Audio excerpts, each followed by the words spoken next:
உன் மேல எனக்கு எந்த இன்ட்ரெஸ்டும் இல்ல. நீ தான் என்ன விடாம பிடிச்சிட்டு இருந்த. நிறுத்து. நீ இந்த நைட்ல எதுக்காக வந்தனோ எல்லாருக்கும் தெரியும். உன்ன மாதிரி பொண்ணுங்களை நான் நிறைய பார்த்திருக்கேன். உன்னோட ஒரு நல்ல லைஃப் அமையும்னு நினைச்சேன். ஆனா உன்னோட உண்மையான முகம் தெரிஞ்சதுக்கு அப்புறம் உன் மேல இருந்த நம்பிக்கையே போயிருச்சு.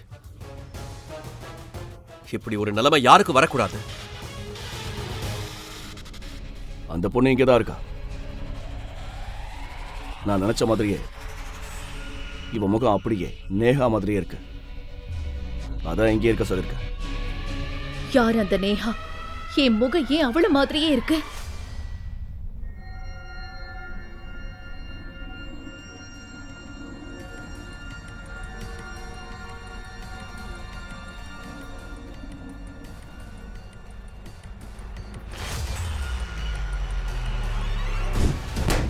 உன் புருஷன் பெரிய வீட்டு பிள்ளையோட குழந்தை இப்போ ஏன் வயித்துல வளருது.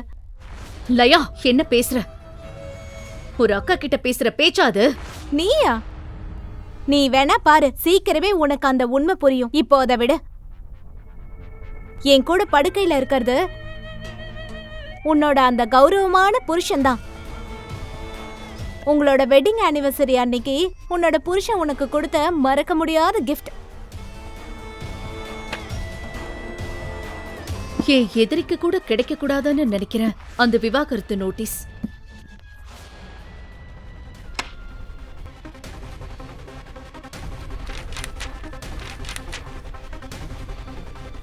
உன் மூஞ்சிய பார்க்கும் போதெல்லாம் உன்னை எதுக்குடா கல்யாணம் பண்ணிக்கிட்டோம்னு ஒவ்வொரு நிமிஷமும் நினைச்சு நினைச்சு வருத்தப்படுறேன்.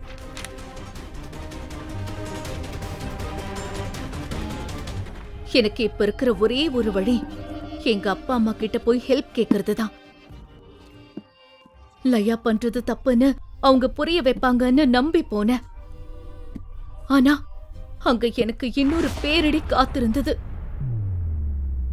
மித்ரா, இங்க பாரு. லயா அந்த பெரிய வீட்டு பிள்ளை மேல உயிரையே வச்சிருக்கா. லயாவுக்கும் சின்ன முதலாளிக்கும் பிடிச்சிருக்குன்னா அதுல என்ன தப்பு இருக்கு? அந்த பெரிய வீட்டு மாப்பிளைய கல்யாணம் பண்ணிக்கிட்டது நான். அவர் என்னோட புருஷன். அவர் என்ன லயா ஆசைப்பட்ட உடனே எடுத்து கொடுக்கறதுக்கு பொம்மையா? சின்ன வயசுல இருந்தே இததானே பண்றீங்க. எனக்கு எது பிடிச்சாலும் அது அப்படியே புடுங்கி லயா கிட்ட கொடுத்துருவீங்க. நானும் உங்க பொண்ணுதானேப்பா. அம்மா, நீங்களாவது கொஞ்சம் சொல்லுங்க. நான் ஒண்ணு உன்னை பெத்தெடுக்கல. வேண்டாம் வெறுப்பா உன்னை இத்தனை வருஷம் ஒரு பாரமா தான் வளர்த்தோம்.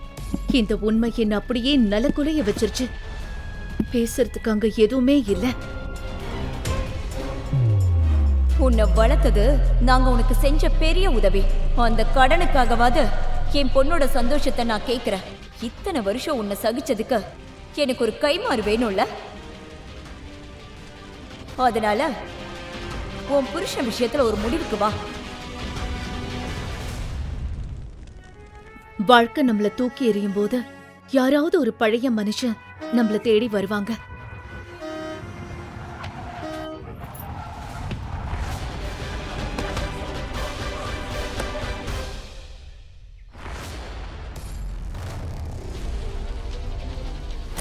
ஹேய், இந்த ஊர்ல என் கார் மட்டும் தான் உன் கண்ணுக்கு தெரிஞ்சதா? ரொம்ப நேரமா பார்த்து ஹாரன் அடிச்சிட்டு இருக்க. அது ஆதர்ஷ் தான். ஒரு காலத்துல என் மேல உயிரையே வச்சிருந்தவன். மித்ரா, என்ன ஒரு குழப்பத்தை உண்டாக்கி வச்சிருக்க உனக்கு?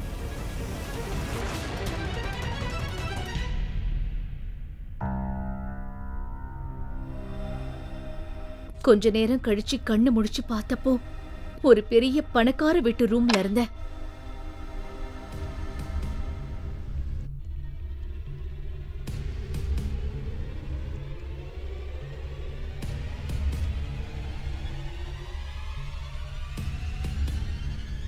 நீ என் கடலை பட்டது உன் அதிர்ஷ்டம். இல்லனா உனக்கு என்ன ஆச்சுன்னே தெரிஞ்சிருக்காது. அவன் மூஞ்சிய பார்த்தப்போ பழைய ஞாபகம்லாம் வந்துச்சு.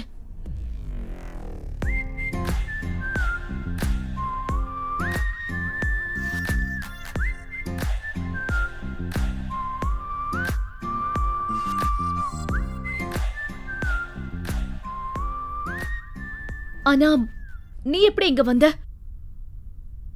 உன்னை இனிமே பார்க்கவே மாட்டேன்னு நினைச்சேன். எனக்கு ஒரு மாதிரி இருக்கு. நான் கிளம்புறேன், அப்புறமா வந்து பாக்குறேன்.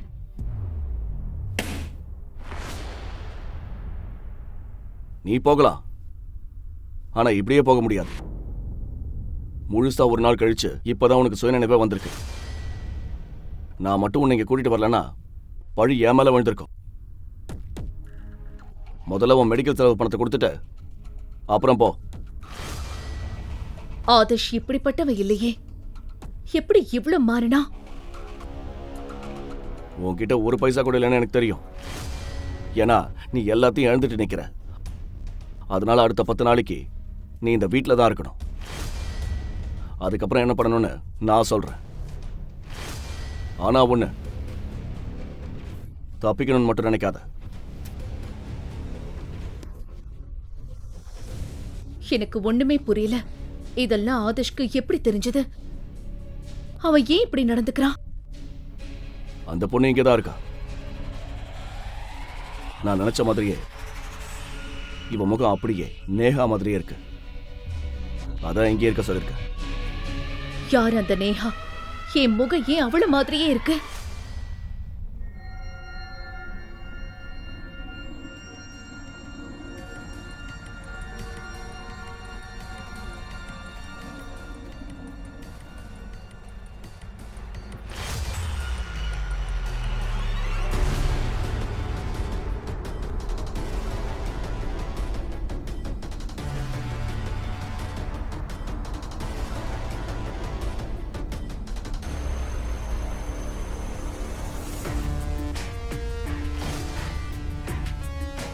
நேஹா, நேஹா, உன்னை ரொம்ப மிஸ் பண்ண. நீ எனக்கு துரோகம் பண்ணிட்ட.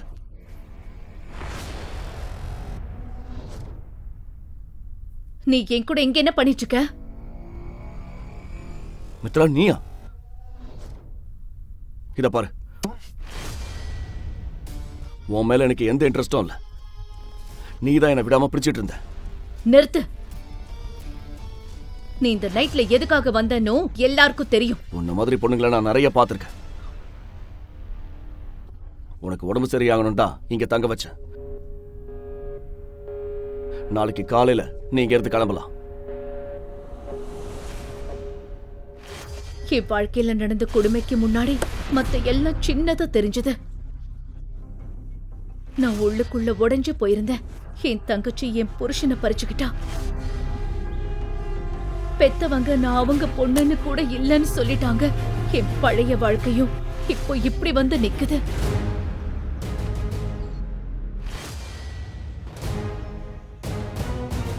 உனக்கு கொஞ்சமாவது வெக்கம் மானம் இருந்தா குடும்பமான முக்கியம்னு நினைச்சா இப்பவே இந்த டிவோர்ஸ் பேப்பர்ல கையெழுத்து போடு.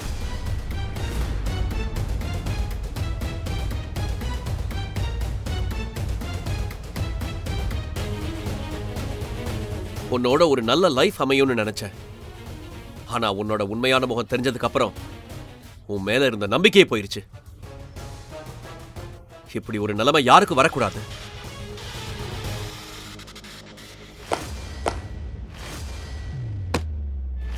அவங்க என்ன வீட்டை விட்டு வெளியே துரத்தினப்போ என் உலகமே இடிஞ்சு போச்சு.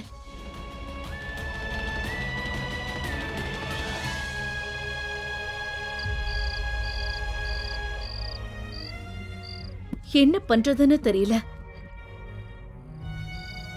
அந்த நேரத்துல எனக்கு ஆதர்ஷோட ஞாபகம் வந்துச்சு. எனக்கு உதவ இப்ப அவனால மட்டும்தான் முடியும். நான் உனக்கு கண்டிப்பா ஹெல்ப் பண்ணுவேன் மித்ரா. ஆனா அதுக்கு நீ என்ன ரகசியமா கல்யாணம் பண்ணிக்கணும்.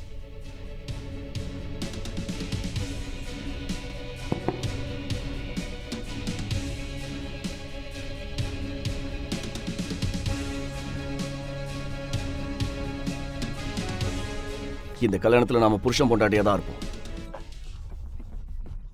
ஆனா யாருக்கும் எதுவும் தெரியக்கூடாது.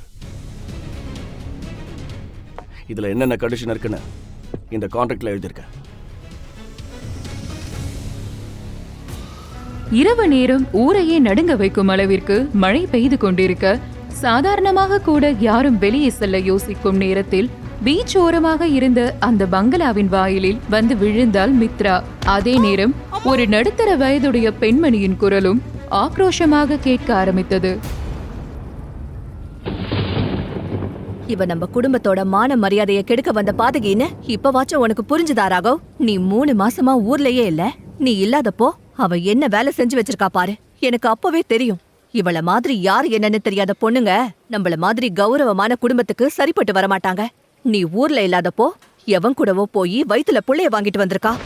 ஊரே கேட்கும் அளவிற்கு கோபத்தில் மூச்சு வாங்க கத்திக் கொண்டிருந்தார் மஞ்சுளா. ராகவின் அம்மாதான் மஞ்சுளா. அவரின் உடையும் நகையும் வீட்டையும் பார்த்தாலே அவர்களின் செல்வ செழிப்பு நன்றாக தெரியும். இவ்வளவு கோபத்திலும் கூட மஞ்சுளாவின் முகத்தில் இருந்த மேக்கப் சிறிதும் கலையவில்லை. அவர் தன் மகன் ராகவை பார்த்து, நம்ம குடும்பத்துக்கு இவ சரிப்பட்டு வரமாட்டா ராகவ். நீ முதல்ல இவள டைவர்ஸ் பண்ணிடு. இவ்வளவு நேரமும் அமைதியாக இருந்த ராகவ் பார்க்க கம்பீரமான தோற்றத்தில் இருந்தாலும் அவன் கண்களில் அவன் மனதின் வலி அப்பட்டமாக தெரிந்தது. அவன் கையில் இருந்த ஹாஸ்பிட்டல் மெடிக்கல் ரிப்போர்ட்ஸை வெறித்து பார்த்துவிட்டு, சொல்லு மித்ரா, உன் வயித்துல வளர குழந்தைக்கு அப்பா யாரு? அவனது கேள்விக்கு மித்ரா எந்த பதிலும் சொல்லாமல் அமைதியாக நின்றாள். அவள் முகத்தில் விழுந்த மழைநீர் அவள் பார்வையை மறைத்தாலும் அவள் மனம் தெளிவாகவே இருந்தது. அவளின் அமைதி மஞ்சுளாவின் கோபத்தை இன்னுமே அதிகமாக்கியது. மித்ரா மெதுவாக உறுதியான அழுத்தமான குரலில், எனக்கு தெரியாது ராகவ், என்ன நம்புங்க அத்தை. நான் எந்த தப்பும் செய்யல. என்னது, நீ எந்த தப்பும் செய்யலையா? அப்போ இந்த ரிப்போர்ட்ல இருக்கிறது பொய்யா, இல்ல உன் வயித்துல இருக்கிற குழந்தை பொய்யா? அப்படி இல்லன்னா தப்பே நடக்காம தான் நீ கர்ப்பானியா? என்ன நம்புங்க ராகவ். உங்க அம்மா சொல்றது மட்டும் நம்பாம என் பக்கம் நியாயத்தையும் கொஞ்சம் பொறுமையா கேளுங்க. நாங்க கேட்க தயாரா தான் இருக்கோம் மித்ரா. அதான் கேக்குறோம், நீ எப்படி மித்ரா கர்ப்பமாக முடியும்? இது எப்படி சாத்தியம்? நான் உன்னை எவ்வளவு நம்பல. இப்படி ஒரு துரோகத்தை நீ செய்வன்னு எதிர்பார்க்கல மித்ரா. ராகவ் கேட்ட கேள்வியில் எந்த ஒரு தவறும் இல்லை. ஏனெனில் மித்ராவுக்கும் அவனுக்கும் திருமணமாகி 3 மாதங்களே ஆகியிருந்தது. திருமணமான அன்று வெளிநாடு சென்றவன் இன்றுதான் வீடு வந்திருக்கிறான். அவர்கள் இருவரும் கணவன் மனைவியாக ஒரு நாள் கூட சேர்ந்து வாழவில்லை. அப்படி இருக்க மித்ரா எப்படி கர்ப்பமாக இருக்க முடியும்? மித்ராவின் வயிற்றில் இருக்கும் குழந்தை கண்டிப்பாக ராகவின் குழந்தை இல்லை. அது அவளுக்கும் நன்றாகவே தெரியும். ஆனாலும் மித்ராவின் மனதில் ராகவ் தன்னுடைய நியாயத்தை கேட்பான் என்று சிறு நம்பிக்கை இருந்தது. கேக்குறல்ல, பதில் சொல்லு மித்ரா. இந்த குழந்தைக்கு அப்பா யாரு? நான் உன் மேல வச்சிருந்த காதலுக்கு உன்னால எப்படி இப்படி ஒரு நம்பிக்கை துரோகத்தை செய்ய முடிச்சது? அவகிட்ட ஏன் ராகவ் இந்த கேள்வி எல்லாம் கேட்டுட்டு இருக்க? அவ வயித்துல இருக்கிற குழந்தைக்கு அப்பா யாருன்னு தெரிஞ்சு நீ என்ன செய்ய போற? உனக்கும் அதுக்கும் எந்த சம்பந்தமும் இல்ல. சும்மா தேவையில்லாததெல்லாம் பேசி நேரத்தை வீணாக்காம முதல்ல அவளை இங்க இருந்து வெளியே அனுப்பு. இல்லம்மா, என் கேள்விக்கு எனக்கு பதில் தெரிஞ்சே ஆகணும். சொல்லு மித்ரா, இது யாரோட குழந்தை? மித்ராவிடம் இந்த கேள்விக்கு பதில் இல்லை. அவளுமே ராகவ் போல் அதிர்ச்சியில்தான் இருக்கிறாள். ஆனால் இப்போது அதையெல்லாம் தாண்டி மித்ராவின் மனதில் இருக்கும் ஒரே எண்ணம் அவளுக்கும் ராகவுக்கும் இடையே இருக்கும் உறவை காப்பாற்றிவிட வேண்டும் என்பதுதான். என்ன நம்புங்க ராகவ், நான் எந்த தப்பும் செய்யல. நான் உங்க மேல வச்ச காதல் உண்மையானது. நான் உங்களுக்கு துரோகம் பண்ணல. நீங்க என்ன நம்புனா போதும். அதுக்காக நான் என்ன வேணாலும் செய்ய தயாரா இருக்கேன். நான் என்ன செய்யணும்னு சொல்லுங்க ராகவ். ஒருவேளை இந்த குழந்தை வேண்டான்னு நீங்க நினைச்சா உங்களுக்காக நான் அதையும் செய்ய தயாரா இருக்கேன். எனக்கும் இந்த குழந்தை வேண்டாம். நான் இந்த குழந்தைய வேண்டான்னு சொல்றதுனால என்ன மாறிட போகுது மித்ரா? போனா என்னோட மரியாதை திரும்ப கிடைச்சிருமா? இல்ல என் பொண்டாட்டி வயித்துல எவனோ ஒருத்தனோட குழந்தை வளர்றது இல்லன்னு ஆயிடுமா? என்ன ஆயிடும்? சொல்லு மித்ரா. எனக்கு இப்ப உன்னை பார்க்கவே வெறுப்பா இருக்க. இப்படி என் நம்பிக்கையை உடைச்சிட்டியடி. ராகவ் பேச்சை கேட்ட மித்ரா மிகவும் மனமுடைந்து போனாள். அவர்களுக்கு இடையே நடந்த நிகழ்வுகளை அவள் நினைத்து பார்த்தாள். சில மாசங்களுக்கு முன்னாடி கோவா பீச்ல வச்சு டைமண்ட் ரிங் கொடுத்து ப்ரொபோஸ் பண்ண என்னோட ராகவ் எங்க? இப்போ என் முன்னாடி இருக்கிறவனும் அவனும் ஒரே ஆளா. எனக்கு ப்ரொபோஸ் பண்ணும்போது என்ன பிரச்சனை வந்தாலும் என்னோட கஷ்டத்தையும் சந்தோஷத்திலையும் என் கூட இருப்பேன்னு ப்ராமிஸ் பண்ண என் ராகவ் எங்க? இனி என்னோட வாழ்க்கையில கஷ்டமே இல்ல. எப்பவும் ராகவ் கூட சந்தோஷமான ஒரு வாழ்க்கை வாழ போறேன்னு நினைச்சனே. ஆனா அதெல்லாம் இப்ப கனவாயிருச்சு. கடவுளே, என்னை ஏன் இந்த அளவுக்கு சோதிக்கிற? நான் அப்படி என்ன பாவம் பண்ணிட்டேன்? ஏற்கனவே 1 வருஷம் முன்னாடி எனக்கு மெமரி லாஸ் ஆனதுனால நான் யாரு, என் பேர் என்ன, என் குடும்பம் யாரு, எங்க இருக்காங்க, இப்படி எதுவுமே தெரியாம என்ன தவிக்க வச்ச. இப்போ எனக்குன்னு உறவா கிடைச்ச ராகவையும் என்கிட்ட இருந்து பறிக்க பாக்குற. உண்மைய சொல்லணும்னா ராகவ் தான் மித்ரான்னு எனக்கு பேர் வச்சு எனக்குன்னு ஒரு அடையாளத்தையும் கொடுத்தான். இப்போ அவனையும் எனக்கு இல்லாம செய்ய பாக்குறியே. அப்படி என்னதான் என் மேல உனக்கு கோவம்? என்னை ஏன் இப்படி கஷ்டப்படுத்துற? மித்ரா மனதுக்குள் பேசிக் கொண்டிருந்த அதே நேரம் ராகவும் அவன் வாழ்க்கையில் நடந்த சம்பவங்களை நினைத்து பார்த்தான். மித்ராவை முதல் முறையாக அவன் பார்த்ததுமே அவளின் அழகில் மயங்கிவிட்டான். அதற்கு மேல் அவனுக்கு அவளை பற்றி எந்த விவரமும் தேவையாக இல்லை. அவள் ஒரு மெமரி லாஸான பெண் என்கிற விஷயம் அவனுக்கு பெருசாக இல்லை. அவளை பார்த்ததும் அவனுக்கு பிடித்து விட்டது. உடனே ப்ரப்போஸ் செய்து விட்டான். மித்ரா ஓகே சொன்னதும் உடனே அவர்களுடைய கல்யாணத்தை ஏற்பாடு செய்து விட்டான். மித்ரா ராகவ் கல்யாணம் மிகவும் ஆடம்பரமாக நடந்தது. ஊரில் இருக்கும் அத்தனை விஐபிகளும் அவர்கள் கல்யாணத்திற்கு வந்திருந்தார்கள். கல்யாணத்திற்கு வந்திருந்த எல்லாருமே ராகவ் மித்ரா ஜோடி பொருத்தத்தை பார்த்து ஆச்சரியப்பட்டார்கள். ஆனால் அனைத்தும் வெறும் 3 மாதங்கள்தான். இப்போது அந்த நினைவுகள் எல்லாம் கனவாக காற்றில் கரைந்து விட்டதை போல் நினைத்தான் ராகவ். டே ராகவ், என்னடா யோசிச்சுட்டு இருக்க? அவ என்ன பதில் சொல்லுவா ராகவ்? நீ இங்க இருந்து போன இந்த 3 மாசமும் அவ தினமும் நைட் ஆனதும் பார்ட்டி பப்னு தான் சுத்திக்கிட்டு இருக்கா. அங்க போய் அவ யார பாக்குறா, என்ன செய்யறான்னு யாருக்கு தெரியும்? நல்ல வேளை இப்பவாச்சும் அவளோட உண்மையான முகம் நமக்கு தெரிய வந்துச்சே. ஆனா நான் முதல்ல இருந்தே உன்கிட்ட சொல்லிட்டு தான் இருந்தேன். எனக்கு ஆரம்பத்துல இருந்தே இவ சரியா இருப்பான்னு தோணவே இல்ல. ஆனா நீதான் என் பேச்ச கேட்கல. இவளை கல்யாணம் பண்ணி ஊர் முன்னாடி அசிங்கப்படணும்னு உன் தலையிலையும் என் தலையிலையும் எழுதி இருக்கு. மஞ்சுளா பேசிக் கொண்டிருந்த போதே அங்கு வந்தாள் லயா. அவள் ராகவின் சிறு வயது தோழி. அவர்கள் இருவருக்குள்ளும் பெரும் நட்பு மட்டுமில்லை. லயா ராகவை நேசிக்கிறாள். எல்லோரும் ராகவ் லயாவை தான் திருமணம் செய்வான் என்று எண்ணி இருந்தார்கள். ஆனால் அவர்களுக்கு இடையில் மித்ரா வந்துவிட்டாள். அதன்படி பார்த்தால் இப்போது லயாவுக்கு ராகவை அடைய நல்ல வாய்ப்பு கிடைத்திருக்கிறது. மித்ராவை ராகவ் வாழ்க்கையிலிருந்து ஒதுக்கி வைத்துவிட்டு ராகவை அவள் திருமணம் செய்து கொள்ளலாம். லயா பேசத் தொடங்கினாள். ராகவ் ப்ளீஸ், மித்ராவை மன்னிச்சிடு. அவளால நீ இல்லாம வாழ முடியாது. அவ ரொம்ப நல்லவ. அவ என்ன வேணும்னா இப்படியெல்லாம் செஞ்சா. இந்த ஒரு முறை மட்டும் அவளை மன்னிச்சிடு. லயா பேச்சை கேட்ட மித்ரா மிகவும் அதிர்ச்சியாக அவளை பார்த்தாள். ஏனெனில் லயா தனக்கு உதவி செய்வாள் என்று அவள் சற்றும் எதிர்பார்க்கவே இல்லை. என்னவோ சரியில்லை என அவள் மனது அவளை எச்சரிக்கை செய்தது. ஆனாலும் அவசரப்பட்டு எதுவும் பேச வேண்டாம் என எண்ணி லயா பேசி முடிக்கட்டும் என்று அமைதியாக இருந்தாள் மித்ரா. மித்ரா பண்ணது பெரிய தப்புதான் ராகவ். நான் அதை இல்லைன்னு சொல்ல மாட்டேன்.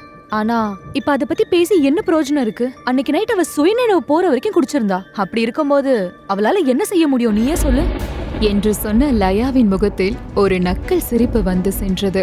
அவளின் அந்த சிரிப்பை பார்த்ததும் மித்ராவுக்கு அன்று பார்ட்டியில் நடந்த எல்லாம் ஓரளவு நினைவுக்கு வர ஆரம்பித்தது. ராகவ் திருமணமானதும் எங்கிருந்து சென்ற பின்னர் மித்ரா தனிமையை உணர ஆரம்பித்தாள். அவளுக்கு நண்பர்கள் என்று கூட இங்கே யாரும் இல்லை. அப்படி இருந்த நிலையில் லயாவுடன் மட்டும்தான் மித்ராவிற்கு பழகும் வாய்ப்பு கிடைத்தது. மித்ராவின் எண்ணங்கள் வேகமாக ஓட்டம் எடுத்தன. தினமும் ஈவினிங் ஆச்சுன்னா லயா தான் என்ன பார்ட்டிக்கு போலான்னு கூப்பிடுவான். ஆனா நான் வரலன்னு சொன்னாலும் கேட்காம என்னை ஃப்ரெண்டா நினைச்சா என் கூட பார்ட்டிக்கு வான்னு சொல்லி என்னை கம்பல் பண்ணுவா. அதனால தான் நான் அவளோட பார்ட்டிக்கு போனேன்.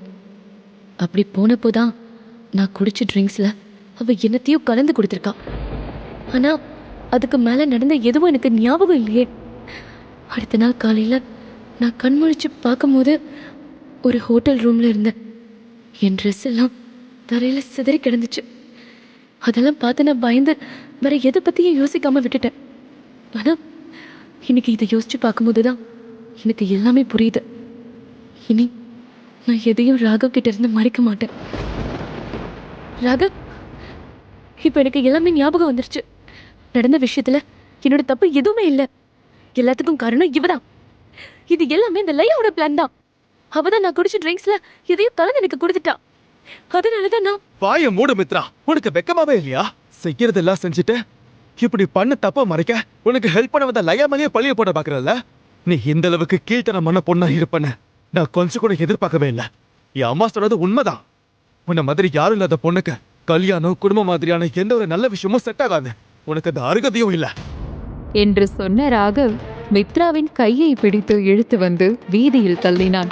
ராகவும் அவனது அம்மாவைப் போல இரக்கமில்லாமல் கொட்டும் மழையில் தன்னை வீட்டை விட்டு வெளியே தள்ளுவான் என்று மித்ராவினால் நம்பவே முடியவில்லை. இதுவரையிலும் அழாமல் இருந்த மித்ராவின் கண்ணிலிருந்து முதல் முறையாக கண்ணீர் வழிய ஆரம்பித்தது. ஆனால் அவள் கண்ணீர் யார் கண்ணிலும் விழாமல் மழை நீரோடு கலந்து கரைய ஆரம்பித்தது. ஏற்கனவே எனக்கு சொந்தம்னு சொல்லிக்க யாரும் இல்லை. எனக்கு உறவா கிடைச்ச ராகவும் இப்ப எனக்கு இல்லாம போயிட்டான். நான் திரும்பவும் தனி ஆளா ஆயிட்டேன். வாழ்க்கைய முன்னாடி திரும்பவும் பல கேள்விகளோட வந்து நின்று என்னை பயமுறுத்துது. இனி நான் என்ன செய்வேன்? எனக்குன்னு யார் இருக்கா? என் வயித்துல வளர குழந்தைக்கு அப்பா யாரு? அதுக்கு முன்னாடி என்ன பெத்தவங்க யாரு? இந்த கேள்விக்கெல்லாம் நான் எப்படி விட கண்டுபிடிப்பேன்? இனி என் நிலைமை என்ன? இத்தனை கேள்விகள் மித்ராவின் முன்பு வந்து அவளை பயமுறுத்த என்ன செய்வது என்று தெரியாமல் திணறி போனாள் மித்ரா. மழை இன்னமும் பலமாக பெய்து கொண்டிருந்தது. மித்ரா சாலையில் தனியாக நடந்து சென்று கொண்டிருந்தாள். என்ன நடந்தாலும் அவளின் தன்னம்பிக்கையும் தைரியமும் மட்டும் கொஞ்சமும் குறையவில்லை. ராகவ் அவளை வீட்டை விட்டு வீதியில் தள்ளிய பின்னர் மீண்டும் ஒரு முறை கூட அவனையோ அவனது வீட்டையோ மித்ரா திரும்பி கூட பார்க்கவில்லை. தனக்கு பாதுகாப்பான ஓர் இடம் வேண்டும் என்று எண்ணியவள் அதற்காக தன் பயணத்தை மேற்கொண்டாள். அவள் மனதிலும் புயல் அடித்துக் கொண்டிருந்தது. என்னை பத்தி என்ன நினைச்சிட்டு இருக்க ராகவ்? நான் செஞ்சது தப்பு, என்னை மன்னிச்சிருன்னு நான் உன்கிட்ட மன்னிப்பு கேட்டு கெஞ்சி கதறுவேன்னு நீ எதிர்பார்க்கறியா? என்னை நம்பாத ஒருத்தனை நம்பி நான் எப்படி திரும்பி பார்ப்பேன்? அதுக்கு சாத்தியமே இல்லை. என் வாழ்க்கையில நான் யாரையும் சார்ந்தில்லை. வாழ்க்கை என்னை எந்த பாதையில கொண்டு போதோ அதுபடி நான் போயிட்டு இருப்பேன். நான் யாருன்னே தெரியாம வாழ முடிஞ்ச என்னால என் வாழ்க்கையில பாதியில வந்து நீ இல்லாம வாழ முடியாதா என்ன என்று தனக்குத்தானே ஆறுதல் சொல்லி தன்னை தானே திடப்படுத்திக் கொண்டாள் மித்ரா. ஆனால் பாவம், இப்படி இரவு நேரத்தில் ஒரு பெண்ணுக்கு பாதுகாப்பான இடம் கிடைப்பது என்பது எவ்வளவு கடினம் என்று அவளுக்கு புரியவில்லை. ஏதாவது ஒரு லாட்ஜில் சென்று ரூம் எடுத்து தங்க அவளிடம் பணம் இல்லை. யாரிடமாவது உதவி கேட்கலாம் என்றால் அதற்கு அவளுக்கு யாருமே இல்லை. இந்த நேரத்தில் ஒரு பெண் தனியே நடந்து செல்லும் போது பலரின் கவனம் அவள் மேல் விழும். அவள் உடல் சோர்வாக ஆரம்பிக்க அவளால் நடக்க முடியவில்லை. எங்கே மயங்கி விடுவோமோ என்று அவள் யோசிக்கும் போதே அவளது எண்ணம் உண்மையாகி அவள் அப்படியே தடுமாறி கீழே விழுந்தாள். இன்னைக்கு எனக்கு சுத்தமா நேரம் சரியில்லை போல. கடவுளே என்னை காப்பாத்த என்று முணங்கியபடி அவள் வாழ்க்கை மேலும் இரண்டு விடுமோ என்ற எண்ண ஓட்டங்களுடன் அவள் மயங்கி மெல்ல கண்ணை மூடினாள். யாரோ ஒரு ஆணின் கை அவள் மீது விழுந்தது. மெதுவாக கண்களை திறந்தாள் மித்ரா. நான் எங்க இருக்கேன்? ஹாஸ்பிட்டல்ல இருக்கேனா? நான் எப்படி இங்க வந்தேன்? யாரை நீங்க கொண்டு வந்து சேர்த்தது? ஐயோ கடவுளே, இப்ப ஹாஸ்பிட்டலுக்கு பில் கட்ட கூட என்கிட்ட பணம் இல்லையே. இப்ப நான் என்ன செய்வேன்? யாரும் என்ன பாக்குறதுக்கு முன்னாடி நான் முதல்ல இங்க இருந்து தப்பிச்சு போயிடணும். இல்லைன்னா இன்னைக்கு எனக்கு நடந்ததெல்லாம் போதாதுன்னு இங்கேயும் நான் அசிங்கப்பட வேண்டியிருக்கும் என்று சொல்லிக்கொண்ட மித்ரா எழுந்து வெளியில் செல்ல பார்க்க அவள் எதிர்பார்க்காத நேரம் யாரோ அவள் கையை பிடித்தபடி, ஏய் நில்லு, எங்க போற நீ? ப்ளீஸ் என்ன விடுங்க, நான் எந்த தப்பும் பண்ணல. என்ன விடுங்க, என்ன எதுவும் பண்ணிடாதீங்க ப்ளீஸ் ப்ளீஸ். மித்ரா கத்திக்கொண்டே இருந்தாள். ஆனால் அந்த கை விடவில்லை. அவளின் கையை பிடித்து நிறுத்திய நர்ஸ், ஏமா, நான் சொல்றத கொஞ்சம் கேளுமா. உன் வயித்துல ஒரு குழந்தை இருக்கு, கொஞ்சம் பொறுமையா இருமா. நீ இந்த அளவுக்கு உணர்ச்சி வசப்படக்கூடாது. அது உனக்கும் உன் குழந்தைக்கும் நல்லதில்ல. ப்ளீஸ் சிஸ்டர், என் நிலைமையை புரிஞ்சுக்கோங்க. நான் போகணும், இல்லைன்னா பெரிய பிரச்சனை ஆயிடும். ஹாஸ்பிட்டல் பில் கட்ட கூட என்கிட்ட பணம் இல்ல. யாராச்சும் வரதுக்குள்ள நான் இங்கிருந்து போயிடணும். நீங்க ஏன் பணத்தை நினைச்சு கவலைப்படுறீங்க? அதான் உங்க ஹஸ்பண்ட் ஆல்ரெடி பில் செட்டில் பண்ணிட்டாரே. ஏன் ஹஸ்பண்டா? நீங்க என்ன சொல்றீங்க சிஸ்டர்? என் ஹஸ்பண்ட் பில் செட்டில் பண்ணாரா? நீங்க வேற யாரோன்னு நினைச்சு என்கிட்ட சொல்லிட்டு இருக்கீங்க. அப்படிலாம் நடக்காது. மழை பெஞ்சிட்டு இருக்கும்போது கொஞ்சம் கூட இறக்கமே இல்லாம ராத்திரி நேரம் என்ன வீட்டை விட்டு வெளியே துரத்தின ராகவ் எப்படி திடீர்னு இங்க வந்து எனக்கான பில் பணத்தை கட்டியிருக்க முடியும்? அப்படின்னா ராகவ் மனசு மாறி என்னை ஏத்துக்க முடிவு பண்ணிட்டானா? மித்ராவின் மனதுக்குள் மீண்டும் ஒரு சிறு நம்பிக்கை துளிர்விட ஆரம்பித்தது. அவளுக்கு உடனேயே ராகவை பார்க்க வேண்டும் என்ற எண்ணம் தோன்றியது. இப்போ என் ஹஸ்பண்ட் எங்க இருக்காரு சிஸ்டர்? நான் உடனே அவரை பார்க்கணும். அவரு வெளியே தான் வெயிட் பண்ணிட்டு இருந்தாரு, போய் பாருமா. நர்ஸ் சொன்னதை கேட்ட மித்ரா வேகமாக வெளியில் செல்ல கதவை திறக்க, கதவை திறந்த அடுத்த நிமிடம் ராகவின் குரல் அவள் காதில் விழுந்தது. அவன் யாருடனோ போனில் பேசிக் கொண்டிருந்தான். ராகவ் போனில் பேசியதை கேட்ட மித்ராவுக்கு உலகமே தன்னை சுற்றி சுழல்வது போலிருந்தது. ராகவ் என்ன வச்சு என்ன செய்ய ட்ரை பண்றான்? என்ன சுத்தி என்ன நடக்குது? அப்படின்னா ராகவ் என்ன உண்மையாவே விரும்பலையா? அவன் என்ன கல்யாணம் பண்ணதே வேற ஏதோ நோக்கத்துக்காக தானா? ஐயோ, என்ன இது? ராகவ் மட்டும் இங்க இல்லாம லயாவும் இங்க வரா? என்ன இவ இவ்ளோ சாதாரணமா ராகவ கட்டிப்பிடிக்கிறா? இங்க என்னதான் நடக்குது? ராகவை கட்டிப்பிடித்த லயா அவனிடம் பேசத் தொடங்கினாள். நீ எதுவும் கவலைப்படாத ராகவ். இப்ப இருக்கிற சூழ்நிலை சரியாகிற வரைக்கும் நான் மித்ராவை என் வீட்டுக்கு கூட்டிட்டு போய் அவளை பத்திரமா பாத்துக்கிறேன். அதோட நான் அவகிட்ட பேசி அவளை இந்த குழந்தைய அபார்ஷன் பண்ண வைக்கிறேன். அதுக்குள்ள உனக்கும் அம்மாவை சமாதானம் பண்ண டைம் கிடைக்கும். தேங்க்ஸ் லயா. நீ மட்டும் இல்லைனா இந்த மாதிரி ஒரு சுச்சுவேஷன் நான் என்ன பண்ணிருப்பேன்னு எனக்கு தெரியல. ஆனா உன்ன மாதிரி ஒரு நல்ல பொண்ணு மேல மித்ரா அப்படி ஒரு பழி சொல்லிட்டாளே, எனக்கு அவ பேசுனதை நினைச்சா கோவமா வருது. ஆனா நீ அவ பேச்ச பெருசா எடுத்துக்காம அவளுக்கு உதவி செய்ய நினைக்கிற. உன்ன மாதிரி ஒரு ஃப்ரெண்ட் கிடைக்க நான் ரொம்பவே கொடுத்து வச்சிருக்கணும். என்ன ராகவ், நீ பெரிய பெரிய வார்த்தையெல்லாம் பேசுற? மித்ரா ஏதோ கோவத்துல அந்த மாதிரி பேசிட்டா, அதுக்காக நான் எப்படி அதெல்லாம் பெருசா எடுத்துப்பேன்? உனக்காக நான் என்ன வேணாலும் செய்வேன் ராகவ். நீ எதையும் நினைச்சு வருத்தப்படாத. நான் எப்பவுமே உனக்கு உறுதுணையா இருப்பேன். மித்ரா வயித்துல வளர்ற குழந்தைய அழிக்க நான் உனக்கு ஹெல்ப் பண்றேன். இங்க என்னதான் நடக்குது? 2 நாளா எனக்கு ஏன் அதிர்ச்சி மேல அதிர்ச்சியா வருது?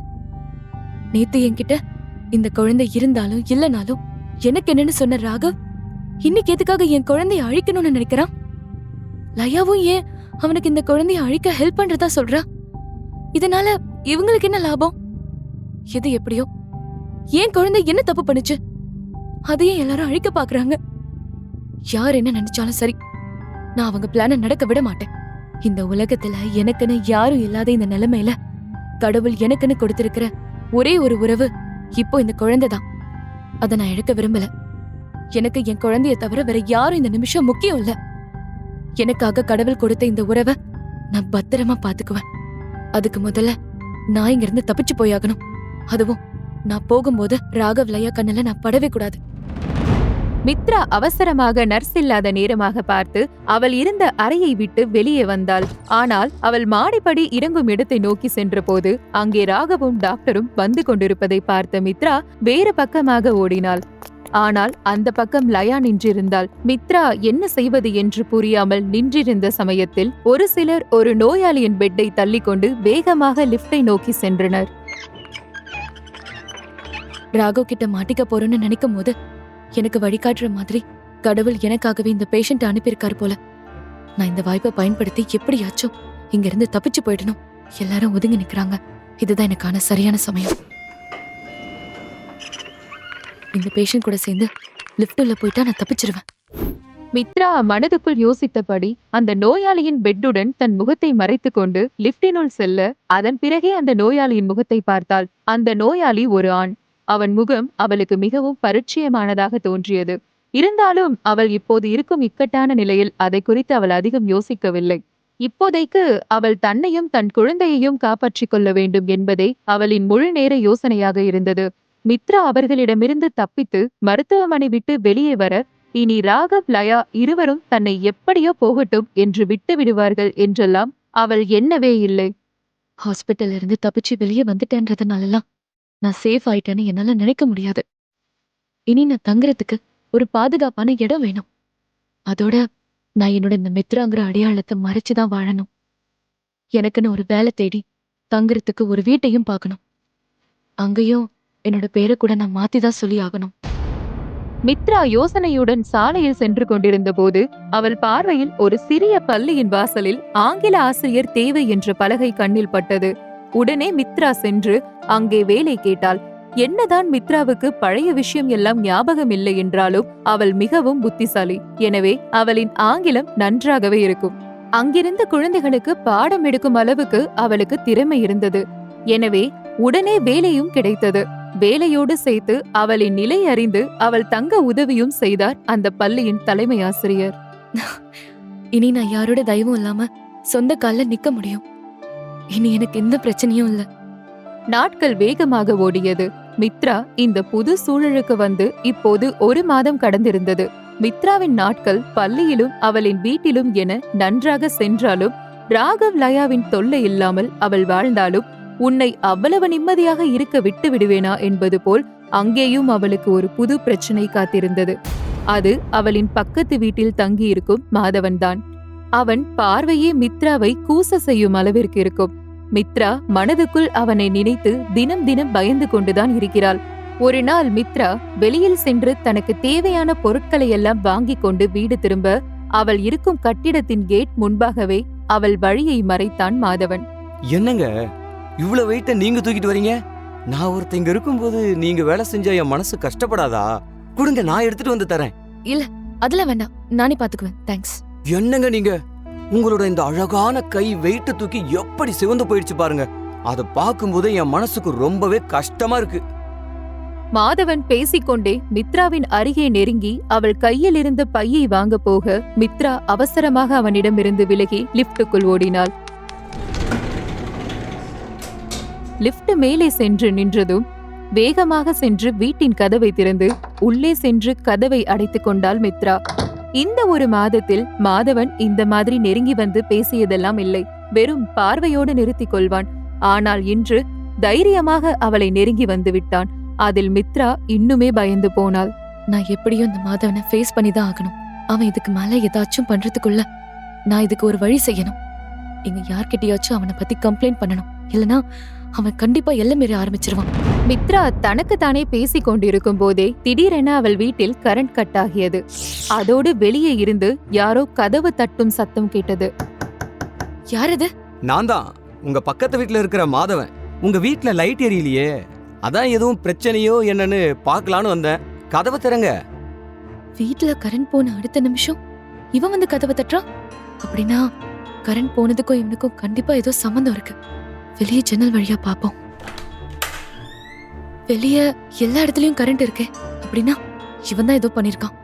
என்னாச்சுங்க, கதவை திறக்கிறீங்களா?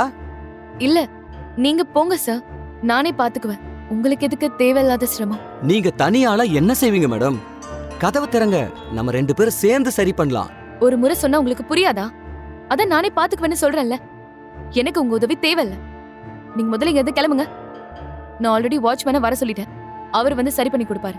சரி சரி, கோவப்படாதீங்க மேடம். வாட்ச்மேன் கிட்ட ஹெல்ப் கேட்பீங்க, ஆனா நான் உங்களுக்கு ஹெல்ப் பண்ணக்கூடாதா? என்ன நியாயமோ உங்க நியாயம். மாதவன் நடந்து போகும் சத்தம் கேட்டு சிறிது நேரம் ஆன பிறகு மெதுவாக தன் வீட்டு கதவை திறந்து பார்த்தாள் மித்ரா. மாதவன் அங்கே இல்லை. உடனே வெளியில் சென்று அவள் வீட்டின் கரண்ட் பாக்ஸை திறந்து என்னென்னமோ அவள் செய்து பார்த்தோம். கரண்ட் வரவில்லை. வேறு வழி இல்லை, இனி வாட்ச்மேனை தான் கூப்பிட்டு ஆக வேண்டும் என அவள் நினைக்கும் போதே அவள் பின்னால் யாரோ நிற்பது போல் உணர்ந்தாள் மித்ரா. அவள் திரும்பி பார்க்க மாதவன் தான் மாடிப்படி அருகே நின்று அவளை பார்த்து சிரித்தான்.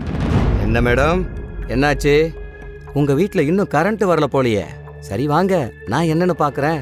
மாதவன் மித்ராவை நெருங்கி வர மித்ரா வேகமாக தன் வீட்டுக்குள் ஓடி கதவை லாக் செய்ய முயன்றாள். ஆனால் மாதவன் வேகமாக செயல்பட்டு அவள் பின்னாலேயே ஓடி அவளுடன் வீட்டுக்குள் நுழைந்து விட்டான். என்ன பண்ணிட்டு இருக்க நீ? மரியாதையா இங்கிருந்து போயிடு, இல்லைன்னா அவ்வளவுதான். பயப்படாத மித்ரா, தைரியமார. இது நீ பயப்படுறதுக்கான நேரம் இல்ல. காப்பாத்துங்க, யாராச்சும் காப்பாத்துங்க. மித்ரா எத்தனை சத்தமாக கூப்பிட்டும் யாரும் அவளுக்கு உதவி செய்ய வரவில்லை. இப்போது அவள் வேறு வழி இல்லாமல் மாதவனிடம் கெஞ்ச ஆரம்பித்தாள். ப்ளீஸ் என்ன விட்டுடு, என்ன எதுவும் பண்ணிடாத. நான் கர்ப்பமா இருக்கேன், ப்ளீஸ் என்கிட்ட வராத. மாதவன் தன்னை நெருங்கி வருவதை பார்த்த மித்ரா வேகமாக அவனிடமிருந்து தப்பிக்க அங்கிருந்து ஓடினாள். ஆனால் அவள் வீடு மிகவும் சிறியது. அவளால் எங்கே ஓட முடியும்? அங்கிருந்த சமையலறை நோக்கி அவள் செல்ல அங்கிருந்த கத்தி அவள் கண்ணில் பட்டது. அவசரத்திற்கு அதை கையில் எடுத்தாள் மித்ரா. மாதவன் அவள் பின்னால் சமையல் அறைக்குள் வந்தான். வேண்டாம், என்கிட்ட வராத. கிட்ட வந்த உன்னை குத்திடுவேன். நீ என்ன குத்திடுவியா? எங்க குத்து பார்க்கலாம். பேசிக்கொண்டே மாதவன் மித்ராவின் அருகே வந்து அவள் கையை பிடிக்க மித்ரா அவன் வயிற்றில் அந்த கத்தியால் குத்தினாள். திடீரென அவளது வீட்டின் கதவு தட்டப்படும் சத்தம் கேட்டது. ஹலோ, உள்ள என்ன சத்தம்? வீட்ல யாராச்சும் இருக்கீங்களா? எதுவும் பிரச்சனையா? வெளியே யாரோ இருக்கிறார்கள் என்றதும் போன உயிர் திரும்ப வந்தது போல இருந்தது மித்ராவுக்கு. உடனே அவள் மாதவனிடமிருந்து விடுபட போராடினாள். ஆனால் மாதவன் இன்னும் இறுக்கமாக அவளை பிடித்துக் கொண்டான். உள்ளே இருந்து எந்த பதிலும் இல்லை என்றால் வெளியே இருப்பவர்கள் சென்று விடுவார்களே என்று பயந்து போனாள் மித்ரா. ஆனால் அடுத்த நொடி வெளியே இருந்து அவள் வீட்டின் கதவு உடைக்கப்பட்டு அதன் வழியாக மூவர் வேகமாக உள்ளே வந்து மாதவனின் பிடியில் இருந்த மித்ராவை விடுவித்தனர். நான் அந்த பொண்ணுக்கு ஹெல்ப் பண்ணதான் வந்தேன். நான் எந்த தப்பு பண்ணல. ஆனா அவதான் எனக்கு கத்தியால் குத்திட்டா. என் மேல எந்த தப்பு இல்ல. மித்ரா உள்ளே வந்த புதியவர்களை ஆச்சரியமும் அதிர்ச்சியும் கலந்து பார்த்து கொண்டிருந்தாள். அவர்கள் மூவருக்குமே மாதவன் பொய் சொல்கிறான் என்று நன்றாக தெரியும். ஆனாலும் மாதவன் அவர்களிடம் தான் ஒரு நிரபராதி என்று நிரூபிக்க போராடினான். மாதவன் பேசிக் கொண்டிருக்கும் போதே வெளியில் இருந்து ஒரு ஆயுதம் பறந்து வந்து மாதவன் காதின் அருகே வெட்டியது.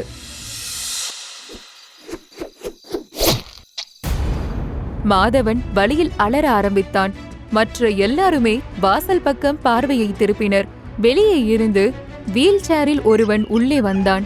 அவன் கண்களை பார்த்ததும் மித்ரா அப்படியே மயங்கி சரிய ஆரம்பித்தாள்.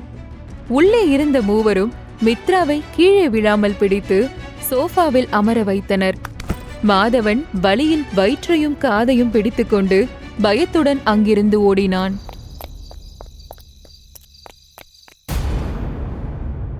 கடவுளே நேர்ல வந்த மாதிரி இவங்க எல்லாரும் சரியான நேரத்துல இங்க வந்து என்ன காப்பாத்திருக்காங்க. இவங்க மட்டும் இப்ப வரலனா எனக்கு என்ன வேணாலும் நடந்திருக்கலாம்.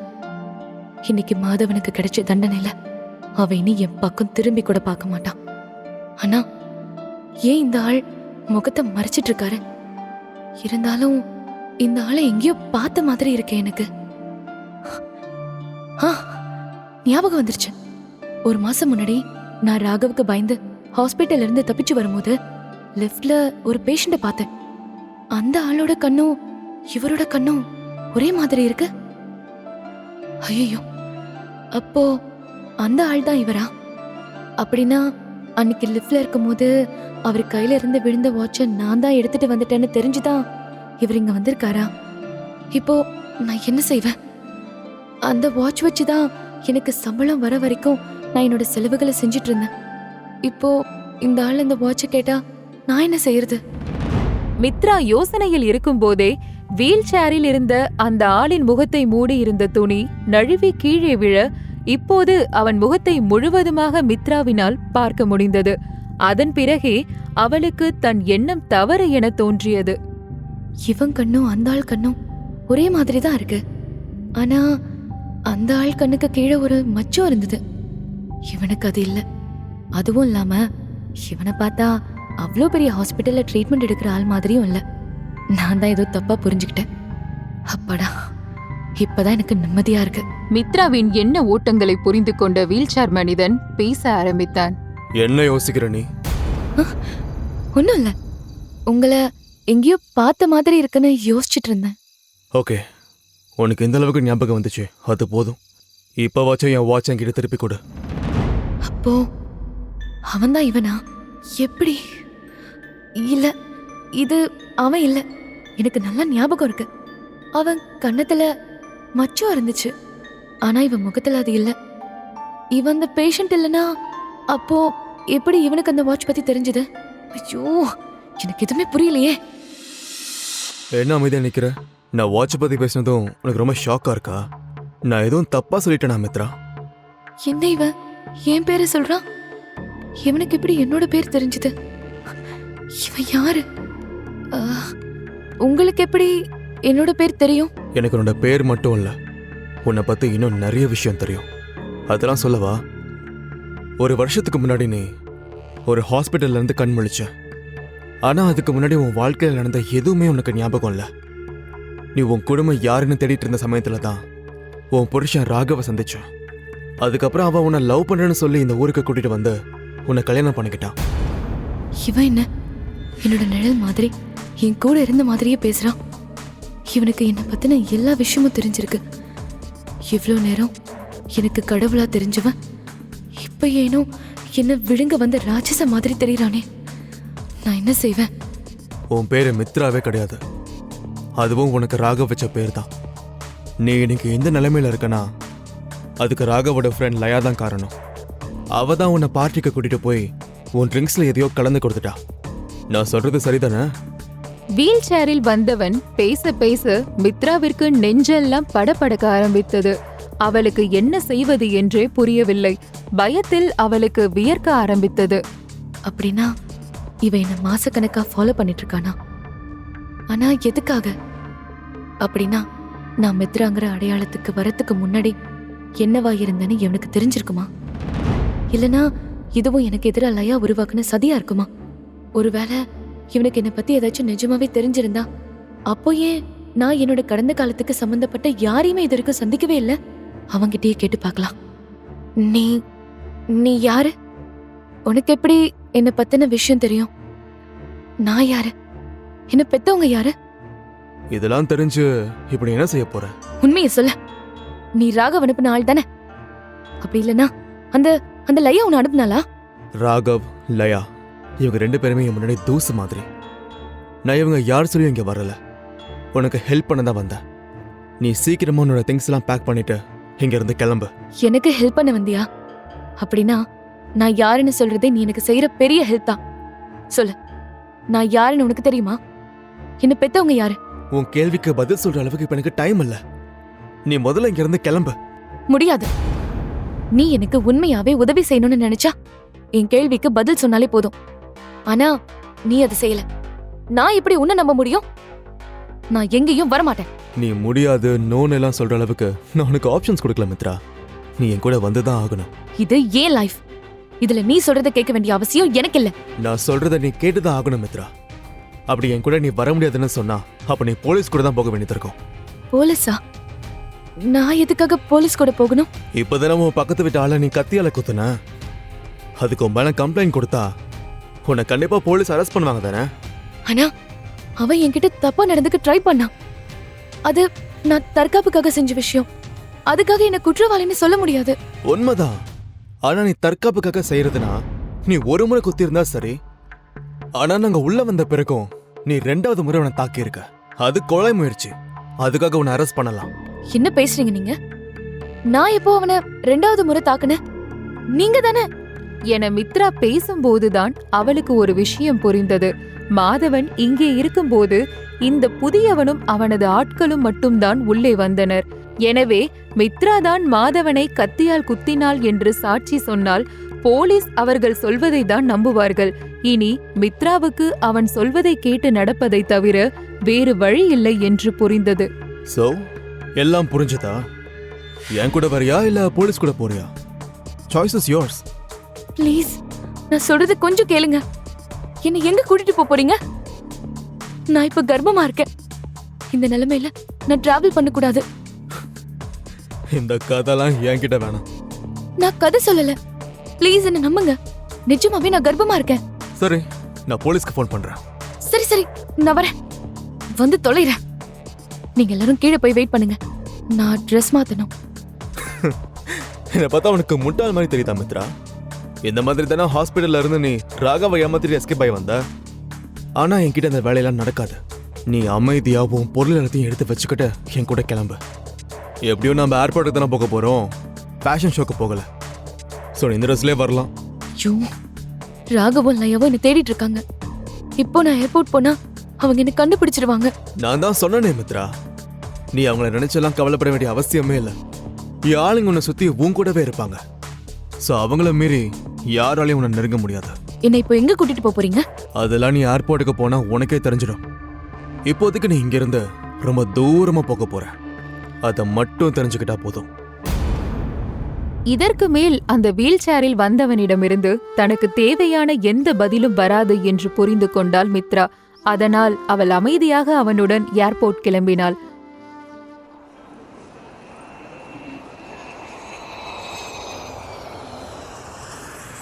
ஏர்போர்ட் சென்றதும் மித்ரா மட்டும் தனியாக அமர்ந்திருக்க அவள் மனது முழுக்க பலவித யோசனைகள் ஓடிக்கொண்டிருந்தது. இப்ப வரைக்கும் எனக்கு எந்த ஆபத்தும் வரல. ஆனாலும் என் மனசு பாதுகாப்பா உணர மறுக்குது. இந்த ஆள் என்னை எங்கேயோ கடத்திட்டு போற மாதிரியே இருக்கு. ஏர்போர்ட் வந்து சேரத்துக்குள்ள எப்படியாச்சும் இவன் கிட்ட இருந்து தப்பிச்சிடணும்னு நினைச்சேன். ஆனா அவனோட ஆட்களை மீறி என்னால எதுவும் செய்ய முடியல. நான் எங்கேயே இருந்தா ராகவும் லயாவும் என் வயித்துல இருக்க குழந்தைய அழிக்க முயற்சி செய்வாங்க. என் கண் முன்னாடியே எனக்கு ஆபத்து இருக்கு. அதே நேரம் இந்த ஆள் என்னை கடத்தி கொண்டு போய் என்ன செய்வானோன்னு ஒரு பக்கம் பயமா இருக்கு. ஏதாச்சும் அதிசயம் நடந்தா மட்டும்தான் நான் இவகிட்ட இருந்து தப்பிக்க முடியும். மித்ராவின் பயம் தன்னை நினைத்து இல்லை, அவள் வயிற்றில் இருக்கும் குழந்தையை நினைத்துதான். எனவே இங்கிருந்து தப்பித்து போய் தன் குழந்தையின் உயிரை பணயம் வைக்க அவள் விரும்பவில்லை. அதனால்தான் அவன் என்ன சொன்னாலும் அவன் சொல்படி கேட்டு நடக்க ஆரம்பித்தாள் மித்ரா. ஏதாவது அதிசயம் நிகழாதா என மித்ரா நினைத்து கொண்டிருக்க, மித்ராவிற்கு தன்னை யாரோ அழைப்பது போல் இருக்கவும் குரல் வந்த திசை நோக்கி திரும்பி பார்த்தாள் மித்ரா. அங்கே நடுத்தர வயதில் இருக்கக்கூடிய ஒரு பெண்மணி விலை உயர்ந்த டிசைனர் புடவை, அதற்கேற்ற நகை என்று மிடுக்கான தோரணையில் இருந்தார். நீதான மித்ரா? ஆமா, நீங்க யாரு? உன்னோட கேள்விக்கு பதில் சொல்ல இப்ப என்கிட்ட நேரம் இல்ல மித்ரா. நீ இப்பவே என் கூட வா. இப்போ இந்த அம்மா யாரு? திடீர்னு வந்து என்ன அவங்க கூட வான்னு சொல்றாங்க. என்ன சுத்தி என்னதான் நடக்குது? காலையில இருந்து என் வாழ்க்கையில என்னென்னமோ நடந்துட்டு இருக்கு. யார் யாரோ வராங்க, என்ன அவங்களோட வான்னு சொல்றாங்க. இவங்க எல்லாரும் யாரு? ஒருவேளை இவங்களை அந்த லயா அனுப்பியிருப்பாளோ? இல்ல, இது பொது இடம். இங்க நான் யாருக்கும் பயப்பட வேண்டியதில்ல. நீங்க யாரு? எதுக்காக என்ன உங்களோட வர சொல்லி கூப்பிடுறீங்க? யாருன்னே தெரியாத உங்களோட நான் எப்படி வர முடியும்? நீங்க கூப்பிட்ட உடனே உங்க பின்னாடி ஓடி வர நான் என்ன உங்க வீட்டு நாய்க்குட்டியா? நீ என்ன நினைக்கிறேன்னு எனக்கு புரியுது மித்ரா. ஆனா இப்போ உனக்கு பொறுமையா விளக்க சொல்லலாம் எனக்கு நேரம் இல்ல. என்னை நம்பி நீ என் கூட வா. மித்ரா அவர் பேசிய எதையும் காதில் வாங்காமல், நீ என் கேள்விக்கு பதில் சொல்லாமல் உன்னுடன் வரமாட்டேன் என்பதை போல் மீண்டும் அவள் இருந்த இருக்கையில் அமர்ந்து கொண்டாள். அவள் கண்ணில் தெரிந்த இயலாமையும் சோர்வும் நம்பிக்கையின்மையும் பார்த்து அவருக்கே பரிதாபமாக இருந்தது. என் பேர் வேதா சண்முகவேல். நான் வேல்ஸ் குடும்பத்தோட முக்கியமான பெண் வாரிசு. Raghav Vels group of companies பத்தி பேசிருக்காரு. சண்முகவேல் இந்த நாட்டோட முக்கியமான இண்டஸ்ட்ரியலிஸ்ட். இவங்க குடும்பத்தோட தொழில் இந்த உலகம் முழுக்க பரவி இருக்கு. ஆனா அவ்வளோ பெரிய குடும்பத்தோட பொண்ணு எதுக்காக என்ன அவங்களோட கூட்டிட்டு போக பாக்குறாங்க? அவங்களே கேட்டுருவோம். நீங்க வேல்ஸ் குடும்பத்தோட பொண்ணா? நீங்க யாருன்னு சொல்லிட்டீங்க சரி, ஆனா என்ன எதுக்கு உங்களோட வர சொல்லி கூப்பிடுறீங்கன்னு நீங்க சொல்லவே இல்லையே. இங்க பாரு மித்ரா, நீ என்ன நம்பணும்னு தான் நான் யாருன்னு உன்கிட்ட சொன்னேன். இதுக்கு மேல எது பேசுறதா இருந்தாலும் நம்ம கார்ல போகும்போது பேசிக்கலாம். என்ன நம்பு, நான் உன்னை எதுக்காகவும் கட்டாயப்படுத்த மாட்டேன். ப்ளீஸ் என் கூட வா. இப்போ எனக்கு 2 வழிதான் இருக்கு. ஒன்று, இந்த வேதா சண்முகவேல் கூட போகணும். அப்படி இல்லைன்னா யாருன்னே தெரியாத அந்த வீல் சேர்ல வந்தவனோட ஆட்கள் கூட போகணும். யாருன்னே தெரியாத அவனோட போறதை விட வேதா கூட போகலாம். வேதா சண்முகவேல் இந்த உலகத்துக்கே தெரிஞ்ச ஒரு குடும்பத்தை சேர்ந்த ஆள். அவங்களால கண்டிப்பா எனக்கு ஆபத்து வராது. மித்ரா வேதாவுடன் உடனே புறப்பட்டாள். ஏர்போர்ட் விட்டு மித்ரா சென்றதும் அவளுக்கு துணையாக வந்திருந்த வீல் சேர் மனிதனின் ஆட்கள் மித்ராவை காணாமல் விமான நிலையத்தில் தேட ஆரம்பித்தனர். அவர்கள் எல்லோரும் மித்ராவை கவனமாக தான் பார்த்து கொண்டிருந்தார்கள். அப்படி இருந்தும் அவள் எப்படி திடீரென்று காணாமல் போனாள் என்று அவர்களுக்கு தெரியவில்லை. வேதா அந்த அளவிற்கு கவனமாக எல்லோர் கண்ணிலும் மண்ணை தூவிவிட்டு மித்ராவுடன் பேசி அவளை அழைத்து சென்றிருந்தார். எனவே யாருக்கும் எதுவும் தெரியவில்லை. வீல் சேர் மனிதன் கோபமடைந்தான். எப்படி இது நடந்துச்சு? எப்படி அவ மிஸ் ஆனா? முட்டாள்! உங்களை நம்பி அவளை அனுப்பின பாருங்க. என்ன சொல்லணும்? அவளை கவனமா பாத்துக்க சொல்லி அவ்வளவு தூரம் சொன்ன. அப்படி இருந்தும் நீங்க இப்படி கோட்டை விட்டுட்டு வந்திருக்கீங்க. உங்களெல்லாம் என்னன்னு சொல்றது? சாரி சார், நம்ம ஆளுங்க ரொம்ப கவனமா தான் இருந்தோம். ஆனா அவங்க எப்படி மிஸ் ஆனாங்கன்னு எங்களுக்கு தெரியல. எனக்கு இந்த காரணம்லாம் தேவையில்லை. இப்பவே ஏர்போர்ட்டுக்கு போய் விசாரிங்க. மித்ரா எங்க போயிருப்பான்னு எனக்கு தெரிஞ்சே ஆகணும். இந்த விஷயம் மட்டும் நம்ம கையை மீறி போச்சு, அப்புறம் இதோட பின் விளைவுகள் வேற மாதிரி இருக்கும். அதையும் நீங்க எல்லாரும் தான் அனுபவிக்கிற மாதிரி இருக்கும். சாரி சார், நாங்க கம்ப்ளீட்டா விசாரிச்சிட்டோம். ஆனா அவங்க யாரோட போனாங்க, என்ன ஏதுன்னு எந்த விவரமும் தெரியல. சிசிடிவி ஃபுட்டேஜ்ல கூட எதுவுமே தெரியல. ரொம்ப கிளவரா எஸ்கேப் ஆகியிருக்காங்க.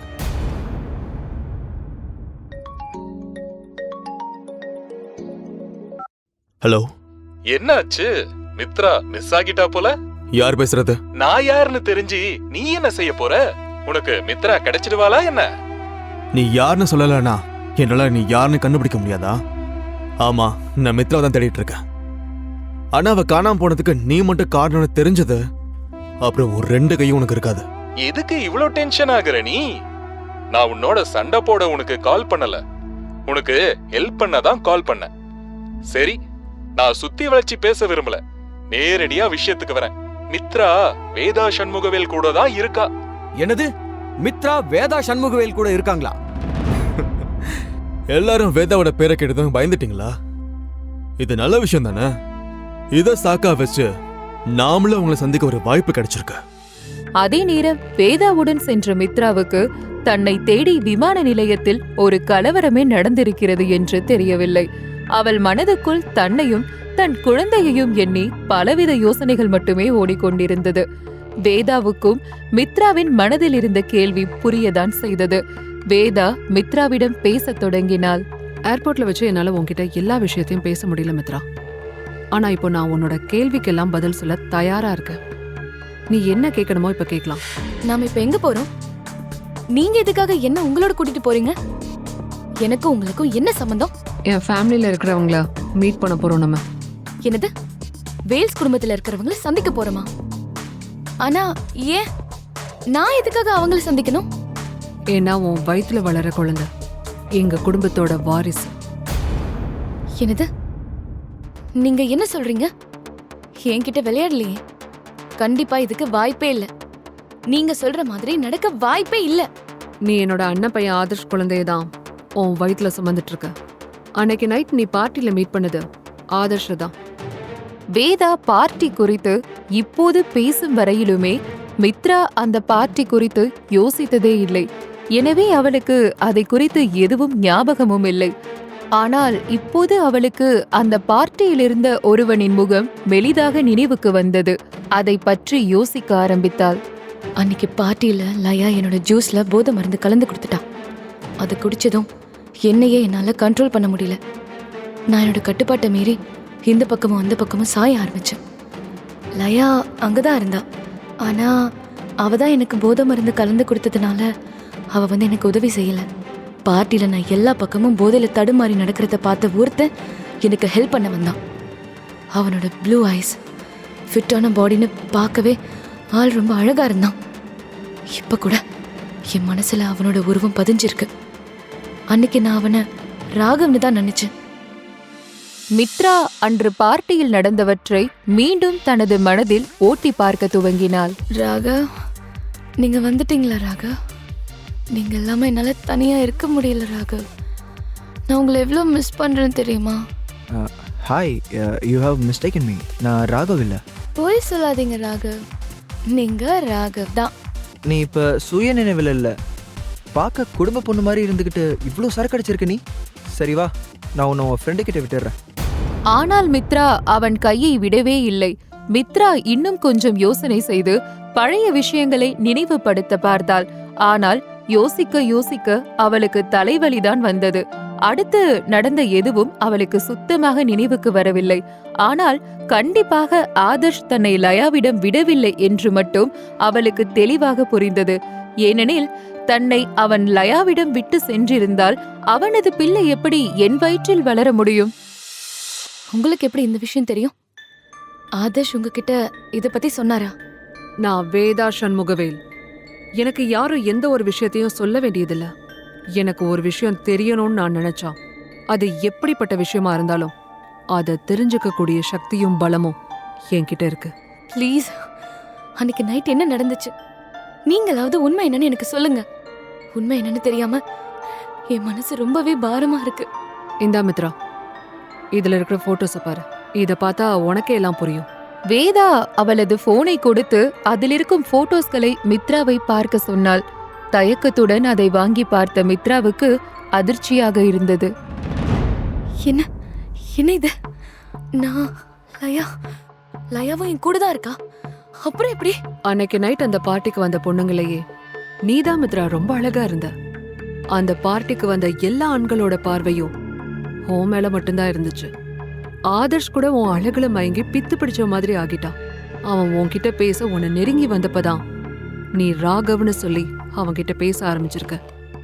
நீ ராகவ்னு பேரை சொன்னதும் ஆதர்ஷ் உன்னை விட்டு விலகி போக நினைச்சிட்டான்.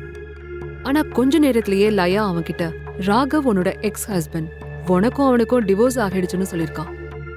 அவ அப்படி சொன்ன பிறகுதான் உன் வாழ்க்கையில யாரும் இல்லைன்னு நினைச்சு ஆதர்ஷ் உன்கிட்ட நெருங்கி வந்து பேசியிருக்கான். ஆனா அதுக்கப்புறம் நடந்ததெல்லாம் லயாவோட பிளான் தான். நீயும் ஆதர்ஷும் குடிச்ச ட்ரிங்க்ஸ்ல அவ போதை மருந்து கலந்து கொடுத்து நீங்க சுயநினைவை இழந்ததும் அவ உங்க 2 பேரையும் அந்த ஹோட்டல் ரூம்க்கு அனுப்பி வச்சிருக்கா. நான் என் வாழ்க்கையில செஞ்ச மிகப்பெரிய தப்புனா அது அந்த லயாவை நம்பினதாதான் இருக்கும். ராகவோட எனக்கு கல்யாணம் ஆன பிறகு நான் பேசின ஒரே ஆள் லயா மட்டும்தான். அதுவும் அவ ராகவோட பெஸ்ட் ஃப்ரெண்ட் அப்படிங்கறதால மட்டும்தான். அன்னைக்கு நைட்டு கூட நான் பார்ட்டிக்கு போற ஐடியாலே இல்லை. ஆனா அவ தான் என்ன ஃபோர்ஸ் பண்ணி அவளுக்கு துணையா வர சொல்லி கூப்பிட்டா. ஆனா இப்ப யோசிச்சா இதெல்லாம் அவ என்ன பிரச்சனையில மாட்டி விட பக்காவா போட்ட பிளான்னு நல்லாவே தெரியுது. அன்னைக்கே நான் அவ கூப்பிட்டதுக்கு வர முடியாதுன்னு சொல்லியிருந்தா என் வாழ்க்கை வேற மாதிரி இருந்திருக்கும்ல. நீ என்ன யோசிக்கிறேன்னு எனக்கு புரியுது மித்ரா. ஆனா நடந்ததை பத்தி யோசிச்சு இப்போ எந்த பயனும் இல்ல. அடுத்து என்ன செய்யணும்னு யோசி. இதுல நான் யோசிக்க என்ன இருக்கு? நான் கர்ப்பமா இருக்க விஷயம் தெரிஞ்சதுல இருந்து என் வாழ்க்கையே தலைகீழா மாறி போயிருச்சு. முதல்ல என் கல்யாண வாழ்க்கை என்னை விட்டு போச்சு. நான் அதுல இருந்து மீண்டு வரும்போது யாரோ ஒருத்தன் என்கிட்ட தப்பா நடந்துக்க ட்ரை பண்ணான். அவன்கிட்ட இருந்தும் தப்பிச்சனா இப்ப உங்களோட இருக்கேன். இதெல்லாம் நான் யோசிச்சதுனால நடந்த விஷயங்கள் இல்ல. அதனால இனியும் நான் யோசிச்சு என்ன நடந்துட போகுது? என் வாழ்க்கை என்ன எதை நோக்கி கொண்டு போகுதோ நான் அதுபடிதான் போய் ஆகணும். சரி, நீ எதுவும் யோசிக்க வேண்டாம். நான் சொல்றபடி மட்டும் செய், அது போதும். அப்பதான் இனியும் உன் வாழ்க்கையில எதுவும் தப்பா நடக்காது. நீங்க எதுக்காக இதெல்லாம் செய்றீங்க? என்கிட்ட இருந்து உங்களுக்கு என்ன வேணும்? அதெல்லாம் அப்புறம் சொல்றேன். நீ இப்போ முதல்ல செய்ய வேண்டியது அந்த ராகவ உன் வாழ்க்கையில இருந்து ரிமூவ் பண்ணணும். அவனை நீ டிவோர்ஸ் பண்ணணும். அந்த லயா விஷயத்தை பத்தி நீ கவலைப்பட வேண்டாம். அவளை நான் பாத்துக்கிறேன். அவெல்லாம் எனக்கு ஒரு ஆளே இல்ல. நான் ராகவ டிவோர்ஸ் பண்ணணுமா? நீங்க என்ன சொல்றீங்க? டிவோர்ஸ் விஷயத்துக்காக கூட நான் ராகவ் கண் முன்னாடி போக விரும்பல. எனக்கும் என் குழந்தைக்கும் அது நல்லதும் இல்ல. இப்போதைக்கு எனக்குன்னு இந்த உலகத்துல சொந்தம்னு சொல்லிக்க என் குழந்தை மட்டும்தான் இருக்கு. அதையும் இழக்க நான் விரும்பல. நீ ராகவ் முன்னாடி எல்லாம் போக வேண்டிய அவசியம் இல்ல மித்ரா. ஜஸ்ட் இந்த பேப்பர்ஸ்ல சைன் பண்ணா மட்டும் போதும். ஆல்ரெடி ராகவ் இதுல சைன் பண்ணிட்டான். சோ நீயும் சைன் பண்ணிட்டா டிவோர்ஸ் வேலையை நானே பாத்துக்குவேன். ராகவ் ஆல்ரெடி சைன் பண்ணிட்டாரா? ஆனா எப்படி? இந்த பேப்பர்ஸ் எப்படி உங்க கைக்கு வந்தது? எனக்கு இது ஒரு பெரிய விஷயமே இல்ல மித்ரா. நீ இப்போ இத பத்தி எல்லாம் யோசிக்காம உன்னையும் வயிற்றுல வளர்ற குழந்தைய பத்தி மட்டும் யோசி. வேதா சொன்னதை கேட்டதும் மித்ராவின் மனதுக்குள் இருந்த சந்தேகம் இன்னும் அதிகரிக்க ஆரம்பித்தது. வேதா ஏன் இதெல்லாம் தனக்கு செய்ய வேண்டும் என்று அவளுக்கு புரியவே இல்லை. ராகவிடமிருந்து தன்னை காப்பாற்றுவதில் வேதாவுக்கு என்ன லாபம்? அதை அவளிடமும் கேட்டுவிட்டாள் மித்ரா. நீங்க எதுக்காக எனக்கு ஹெல்ப் பண்ணணும்? என் குழந்தைக்காகவா? அது உன் குழந்தை மட்டும் இல்ல மித்ரா, எங்க வேல்ஸ் குடும்பத்துக்கும் சொந்தமானதுன்னு முதல்ல புரிஞ்சுக்கோ. எங்க குடும்பத்தோட அடுத்த தலைமுறை வாரிசு அது. நீங்க சொல்றது உண்மைன்னு நான் எப்படி நம்ப முடியும்? அப்படி ஒருவேளை நீங்க சொல்றது உண்மையா இருந்தா நீங்க என்ன தேடி வர வேண்டிய அவசியமே இல்லையே. ஆதர்ஷ் எங்க? அவரு தானே என் குழந்தைக்கு அப்பான்னு சொன்னீங்க. அப்போ அவர் ஏன் என்ன தேடி வரல? அவருக்கு நான் அவரோட குழந்தைய சுமந்துட்டு இருக்கேனாவது தெரியுமா? அப்படி தெரியும்னா அவர் இந்நேரம் என்னை தேடி வந்திருக்கணுமே. ஆனா ஏன் அவர் வரல? அப்போ அவருக்கு இந்த குழந்தை வேண்டாமா? வேதா அவளின் கேள்விக்கெல்லாம் பதில் சொல்லாமல் சிறிது நேரம் அவளையே அமைதியாக பார்த்து கொண்டிருந்தார். அவரின் அமைதியை பார்த்த மித்ராவுக்கு அவள் மனதில் இருந்த சந்தேகம் இப்போது உறுதியாக ஆரம்பித்தது. என் குழந்தை மேல அக்கறையே இல்லாத ஒருத்தரோட குடும்பத்துக்குள்ள எதுக்காக என்ன கொண்டு போக நினைக்கிறீங்க? நீங்க அவரை வச்சு என் வாழ்க்கையே தலைகீழா மாத்த நினைக்கிறீங்க. இல்ல மித்ரா, நீ நினைக்கிற மாதிரி எல்லாம் எதுவும் இல்ல. நான் நினைக்கிற மாதிரி இல்லனா அப்போ வேற எப்படி? முதல்ல நீங்க எதுவா இருந்தாலும் ஆதர்ஷ் என்கிட்ட பேச சொல்லுங்க.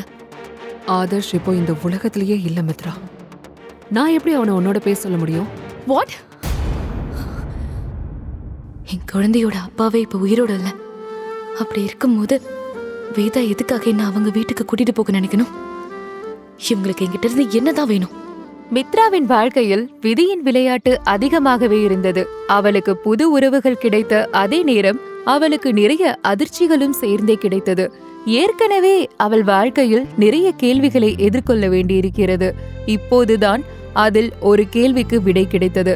ஆனால் அதில் அவளால் நிம்மதி அடைய முடியவில்லை. வேதா இப்படி ஒரு அதிர்ச்சி கொடுப்பார் என்று அவள் நினைக்கவில்லை. வேதா சோகமாக பேச ஆரம்பித்தார். உன்னோட நிலைமை என்னன்னு எனக்கு புரியுது மித்ரா. ஆதர்ஷ் இப்போ உயிரோட இல்லைங்கிற விஷயம் உனக்கு ரொம்பவே அதிர்ச்சியா தான் இருக்கும். கொஞ்ச நாளைக்கு முன்னாடி ஆதர்ஷ்க்கு உடம்பு சரியில்லைன்னு நாங்க அவனை சிட்டி ஹாஸ்பிட்டல் அட்மிட் பண்ணியிருந்தோம். டாக்டர்ஸ் அவன் உயிரை காப்பாற்ற ரொம்பவே ட்ரை பண்ணாங்க. ஆனா என்ன முயற்சி செஞ்சோம், அவன் உயிரை காப்பாற்ற முடியல. சிட்டி ஹாஸ்பிட்டலா? அதே ஹாஸ்பிட்டல் இருந்து தான் நானும் ராகவ் வீட்ல இருந்து துரத்தப்பட்ட அன்னைக்கு அட்மிட் ஆயிருந்தேன். அன்னைக்கு நான் அந்த ஹாஸ்பிட்டல் இருந்து தப்பிச்சு வெளியே வந்தப்போ லிஃப்ட்ல நான் பார்த்த ஆள் அந்த பேஷண்ட் ஆதர்ஷ் தானா? ஆமா, அது ஆதர்ஷ் தான். அந்த பேஷண்ட் கூட லிஃப்ட்ல இருந்த அந்த லேடி இந்த வேதா தான். அப்படின்னா அந்த வீல் சேர்ல வந்த ஆள் யாரு? நான் ஆதர்ஷ் கையில இருந்த வாட்ச் தானே எடுத்துட்டு போனேன். ஆனா அந்த வீல் சேர்ல வந்தவன் அது அவனோட வாட்ச்னு சொன்னானே, அதுக்கு என்ன அர்த்தம்? இவங்க கிட்டே கேட்டுருவோம். எனக்கு ஒரு சந்தேகம். ஆதர்ஷ் சாகிறதுக்கு முன்னாடி நான் அவரோட குழந்தைய சுமந்துட்டு இருக்க விஷயம் அவருக்கு தெரியுமா? மேபி. ஆனா அவன் இந்த விஷயத்தை பத்தி எல்லாம் பேசினதே இல்ல. நானும் அவன்கிட்ட இதை பத்தி கேட்கல. இன்ஃபேக்ட் சில மாசமாவே ஆதர்ஷ் உடம்பு முடியாம ரொம்பவே கஷ்டப்பட்டான். அவனோட உடல் நாளுக்கு நாள் மோசமாகிட்டே இருந்துச்சு. நைட் பகல்ல அவன் உயிருக்கு போராடிட்டு இருந்த நேரத்துல இதை பத்தி எல்லாம் பேச அவனுக்கு எப்படி ஞாபகம் இருக்கும் மித்ரா? ஆதர்ஷ் இந்த குழந்தைய பத்தி எதுவும் சொல்லலன்னா நீங்க எந்த உரிமையில என்ன உங்க வீட்டுக்கு அழைச்சிட்டு போக நினைக்கிறீங்க? ஆதர்ஷோட அப்பா அம்மா தான் என்ன அழைச்சிட்டு வர சொன்னாங்களா? போதும் மித்ரா, இதுக்கு மேல நீ எந்த ஒரு கேள்வியும் கேட்க வேண்டியதில்ல. இனி நான் சொல்ற மாதிரி நீ கேட்டு நடந்துக்கிட்டா போதும். அப்பதான் உன்னோட அடுத்த கேள்விகளுக்கு உனக்கு பதில் கிடைக்கும். இல்ல, உங்களுக்கு என்ன வேணும்? முதல்ல நீ இந்த டிவோர்ஸ் பேப்பர்ல சைன் பண்ணு. அப்படி இல்லனா நாளைக்கே ராகவ் வந்து எங்க வீட்டோட வாரிசுக்கு லீகல் பிரச்சனை பண்ண வாய்ப்பு இருக்கு. எனக்கு அந்த மாதிரி எந்த ப்ராப்ளம்ஸ் வரதுல விருப்பம் இல்ல. இல்ல, நான் இதுல சைன் பண்ண மாட்டேன். உங்களுக்கு என்னோட வயித்துல வளர குழந்தை மட்டும்தான் நோக்கமா இருக்கு. என் குழந்தை உங்களுக்கு கிடைச்சிட்டா அப்புறம் ஏன் நிலைமை என்ன? எனக்குன்னு இருக்கிறது என் குழந்தை மட்டும்தான். அதனால நான் இதை யாருக்கும் விட்டு கொடுக்க தயாரா இல்ல. உன்னை யாரும் உன் குழந்தைய விட்டு கொடுக்க சொன்னது மித்ரா? நீ மட்டும் நான் சொல்றத கேட்டு நடந்துக்கிட்டா குழந்தை பிறந்த பிறகும் நீ எந்த ஒரு கஷ்டமும் இல்லாம வாழலாம். நான் உன்னை ரொம்ப நல்லா பார்த்துப்பேன். உனக்கு தேவையான எல்லாத்தையும் நான் உனக்கு செஞ்சு கொடுப்பேன். உனக்கு என்ன வேணும்னாலும் அதை நான் செஞ்சு தரேன். எனக்கு என்ன வேணாலும் செஞ்சு தருவேன்னு சொல்றீங்களே, அதுக்கு என்ன அர்த்தம்? நீ என்ன வேணும்னாலும் அர்த்தமா எடுத்துக்கலாம் மித்ரா. உதாரணத்துக்கு சொல்லணும்னா, நீ உன்னோட மெமரி லாஸ் பிரச்சனைனால மறந்து போன உன் குடும்பத்தை தேட முயற்சி பண்றேன்னு எனக்கு நல்லாவே தெரியும் மித்ரா. ராகவ் உனக்கு உதவி செய்வான்னு நினைச்சேன், ஆனா அது நடக்கல. உனக்கு உன் குடும்பத்தை பத்தி எதுவும் தெரியாததையே அவன் தனக்கு சாதகமா பயன்படுத்திக்கிட்டான். ஆனா நான் அப்படி பண்ண மாட்டேன். நான் உன் குடும்பத்தை கண்டுபிடிக்க உனக்கு ஹெல்ப் பண்றேன். அதுவும் இல்லாம என்ன தவிர வேற யாராலையும் உனக்கு இந்த விஷயத்துல ஹெல்ப் பண்ண முடியாதுன்னு உனக்கே நல்லா தெரியும். தன்னுடைய குடும்பத்தினரை எப்படியாவது கண்டுபிடித்து விட வேண்டும் என்று அவளுக்கு இருந்த ஆசை இப்போது அவள் மனதை ஆட்டம் காண செய்தது. அவள் குடும்பத்தை கண்டுபிடித்து தருவதோடு அவளது குடும்பம் அவளுக்கு கிடைக்கும் வரை வேதா அவளை தன் பொறுப்பில் வைத்து பார்த்து கொள்வதாகவும் அவளது குழந்தையை என்றும் அவளிடமிருந்து பிரிக்க மாட்டோம் என்றும் வாக்கு கொடுத்தார். எனவே மித்ராவுக்கு இப்போது அவர் சொல்வதை ஏற்றுக்கொள்வதில் எந்த ஒரு தயக்கமும் இல்லை. தகப்பன் பெயர் தெரியாமல் ஒரு குழந்தை இந்த உலகத்தில் வளர்ந்தால் அது எவ்வளவு கஷ்டப்பட வேண்டியிருக்கும் என்று மித்ராவுக்கு புரிந்தது. எனவே தந்தை இல்லை என்றாலும் அவனது குடும்பத்தின் ஆதரவாவது தன் குழந்தைக்கு இருக்கும் என்று எண்ணி மித்ரா வேதா சொன்னதற்கு ஒப்புக்கொண்டு வேதா கொடுத்த விவாகரத்து பத்திரத்தில் கையெழுத்து போட்டாள். சிறிது நேரம் அமைதியான பயணத்திற்கு பிறகு கார் ஒரு பெரிய 5 ஸ்டார் ஹோட்டல் முன்பாக போய் நின்றது.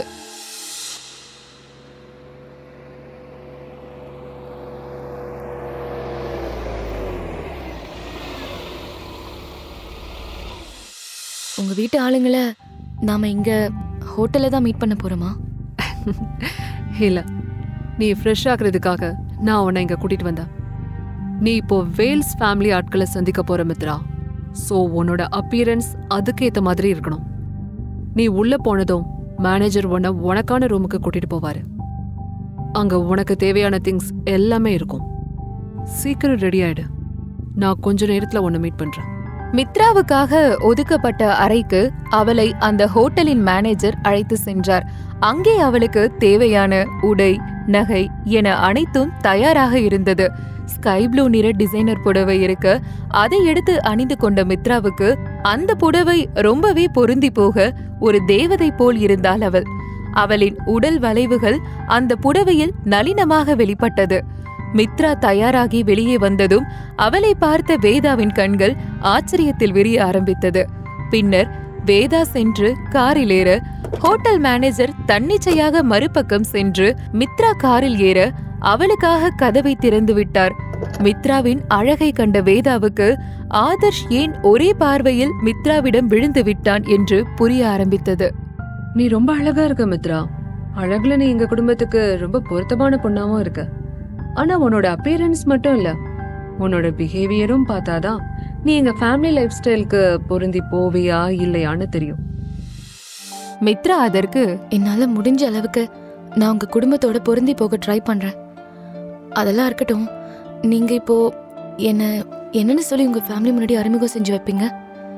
ஆதர்ஷும் இப்போ உயிரோட இல்ல. சோ என்னால அவரோட மனைவிங்கிற ஸ்தானத்துல உங்க வீட்டுக்குள்ள வர முடியாது. நீ எங்க குடும்பத்துக்கு அடுத்த தலைமுறை வாரிசு கொண்டு வர போற. அதுக்காக நீ ஆதர்ஷ் மனைவியா இருக்கணும்னு அவசியம் இல்ல. நீ அவனோட கேர்ள் ஃப்ரெண்ட், பார்ட்னர், அப்படி இல்லைன்னா கம்பெனியன்னு என்ன வேணா சொல்லிக்கலாம். அது ஒரு பெரிய விஷயமே இல்ல. உன் வயிற்றுல வளர குழந்தை எங்க குடும்பத்துக்கு ரொம்பவே முக்கியம். எங்க குடும்பத்தோட பிசினஸ் ஒர்த் பல லட்சம் கோடி. நாளைக்கு உன் வயிற்றுல வளர குழந்தைதான் அடுத்த தலைமுறையோட முதல் வாரிசா இருக்க போற காரணத்தினால உன் குழந்தைதான் இந்த வேல்ஸ் பேரரச கட்டி ஆழ்வா. அந்த குழந்தை பிறக்கிறதுக்கு முன்னாடியே அதோட தலையெழுத்து தங்கத்தினால எழுதப்பட்டிருக்கு. இவங்க பேசுறதெல்லாம் கேட்க நல்லாதான் இருக்கு. ஆனா இவங்க சொல்றத அப்படியே நம்புற அளவுக்கு நான் ஒன்னும் முட்டாள் இல்ல. என்ன யோசிக்கிற மித்ரா? ஒன்னும் இல்ல, எல்லாம் சரிதான். ஆனா நீங்க எதுக்காக என்னோட குழந்தைக்காக இதெல்லாம் செய்றீங்க? இன்ஃபேக்ட் உங்க குடும்பத்துல இருக்க ஆட்கள் எண்ணிக்கை அதிகமாக உங்க ஷேர் அளவு குறையும். அப்படி இருக்கும்போது நீங்க எதுக்காக என்னோட குழந்தைக்காக இதெல்லாம் செய்யணும்? Very good question Mithra. ஆனா இவ்ளோ சீக்கிரம் நீ இப்படி ஒரு ஸ்மார்ட்டான கேள்வி கேட்பேன்னு நான் எதிர்பார்க்கவே இல்லை. சரி, நீயே இந்த விஷயத்தை பத்தி பேச ஆரம்பிச்சதுனால உனக்கு நான் எங்க குடும்பத்தை பத்தின முழு கதையும் சொல்றேன். உனக்கும் இதெல்லாம் தெரிஞ்சிருக்க வேண்டியது அவசியம். எங்க குடும்பத்துல நாங்க அண்ணன் தங்கச்சின்னு மொத்தம் 4 பேர். என்னோட 3 அண்ணனுங்க சக்திவேல், வெற்றிவேல், வீரவேல். அவங்களுக்கு அடுத்தது நானு, வேதவள்ளி. எனக்கு 2 பசங்க இருக்காங்க. வீரவேல் அண்ணனுக்கு 2 பசங்க, வெற்றிவேல் அண்ணனுக்கு ஒரு பையன், அவன்தான் ஆதர்ஷ். எங்க பெரிய அண்ணன் சக்திவேலுக்கும் ஒரு பையன் இருக்கான். ஆனா இத்தனை பேர் இருந்தும் எங்களுக்கு ஆதர்ஷ் குழந்தை பத்தின தகவல் மட்டும்தான் தெரிய வந்திருக்கு. அதாவது இப்போ எங்க குடும்பத்தோட அடுத்த தலைமுறையே உன்னோட இந்த குழந்தைய சார்ந்துதான் இருக்கு. வேதாவின் பேச்சில் ஏதோ மறைமுகமான அர்த்தம் இருப்பதை போல உணர்ந்தாள் மித்ரா. ஏனோ மித்ராவுக்குள் அது ஒரு வித்தியாசமான உணர்வை உண்டாக்கியது. நீங்க என்ன சொல்ல வரீங்கன்னு எனக்கு புரியல. ஆதர்ஷ் குழந்தை பத்தி மட்டும்தான் உங்களுக்கு தெரிய வந்திருக்குன்னா அதுக்கு என்ன அர்த்தம்? எங்க ஃபேமிலி எந்த அளவுக்கு பிசினஸ்ல ஊரறிஞ்ச ஒரு குடும்பமா இருக்கோ அதே அளவுக்கு இல்லீகல் அஃபேர் வச்சுக்கிறதுலயும் பேர் போனவங்க. சில வருஷம் முன்னாடி வரைக்கும் எங்க குடும்பத்தோட மூத்த வாரிசா ஆதர்ஷ் தான் இருந்தான். ஆனா திடீர்னு ஒரு நாள் எங்க பெரிய அண்ணா சக்திவேலுவோட பையன்னு சொல்லி விஷால்னு ஒருத்தன் இப்ப எங்க குடும்பத்துக்குள்ள வந்திருக்கான். வேதா பேசிக் கொண்டிருக்கும் போதே அவர்களின் கார் வேல்ஸ் குடும்பத்திற்கு சொந்தமான பங்களாவிற்குள் நுழைந்தது. அதே நேரம் அந்த குடும்பத்தின் ரகசியம் மெல்ல மெல்ல மித்ராவுக்கு தெரிய ஆரம்பிக்க இனி அவள் இதிலிருந்து பின்வாங்க வழி இல்லாத நிலையில் மாட்டிக்கொண்டாள். அவள் பயத்துடன் வேதாவிடம், இனி நான் என்ன செய்யணும்? நீ எதுவும் செய்ய வேண்டியதில்ல மித்ரா. நீ உன்னையும் உன் குழந்தையையும் நல்லபடியா பாத்துக்கோ. அதோட இன்னொரு விஷயம், நான் தான் உன்னை இந்த குடும்பத்துக்குள்ள கூட்டிட்டு வந்தேங்கிற விஷயத்தையும் எப்பவும் ஞாபகம் வச்சுக்கோ. ஃபியூச்சர்ல ஷேர்ஸ் பத்தின பிரச்சனை வரும்போது நீயும் உன் குழந்தையும் எனக்கு சப்போர்ட் பண்ணா போதும். பணம் என்று வரும்போது, அதிலும் அது கோடிகளில் என்று வரும்போது யாராக இருந்தாலும் மனது ஆட்டம் காண ஆரம்பிக்கும். ஆனால் இப்போதும் மித்ரா தன்னுடைய குழந்தையும் தானும் எந்த ஒரு பிரச்சனையும் இல்லாமல் நிம்மதியாக பாதுகாப்பான ஒரு இடத்தில் இருந்தால் போதும் என்று யோசித்தாலே தவிர வேறு எதை பற்றியும் அவள் யோசிக்கவில்லை. எனவே வேதா சொன்னதை கேட்டு சரி என்று தலையசைத்தாள். வேல்ஸ் குடும்பத்திற்கு சொந்தமான பங்களா ஒரு மாளிகை போல இருந்தது. கார் கேட் தாண்டி உள்ளே வந்ததும் பெரிய ஃபவுண்டைன் அமைக்கப்பட்டிருந்தது. இன்னொரு பக்கம் கார்கள் வரிசையாக ஷோரூமில் இருப்பது போல் நின்றிருந்தது. வேலையாட்கள் எவ்வளவு பேர் இருக்கிறார்கள் என்று கணக்கில்லாமல் பலர் வேலை செய்து கொண்டிருந்தனர். இதெல்லாம் பார்த்து மித்ரா பிரமிப்பில் இருந்தாள்.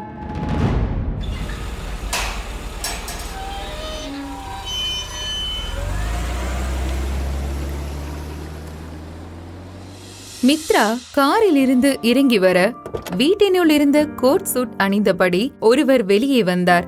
அவரை பார்த்த மித்ரா அவர்தான் இந்த வீட்டின் பெரியவர் என்று எண்ணிக்கொண்டவள் வேகமாக முன்னே சென்று அவரிடம் ஆசீர்வாதம் வாங்க சென்றாள். ஏய் மித்ரா, என்ன செய்யற நீ? இவர் நம்ம வீட்டோட மேனேஜர் ரமேஷ். ஓ சாரி, எனக்கு தெரியல. ரமேஷ், இவ மித்ரா, நம்ம ஆதர்ஷோட கேர்ள் ஃப்ரெண்ட். இனி இவ இங்கதான் இருக்க போறா. இவளை நீங்க நல்லா கவனிச்சுக்கணும். நம்ம குடும்பத்தோட வாரிசு மித்ரா வயித்துல வளருது. அப்படியே மேடம், நீங்க எதுக்கும் கவலைப்படாதீங்க. நான் என்ன செய்யணும்னு மட்டும் எனக்கு ஆர்டர் கொடுங்க, மத்த விஷயங்களை நான் பாத்துக்கிறேன்.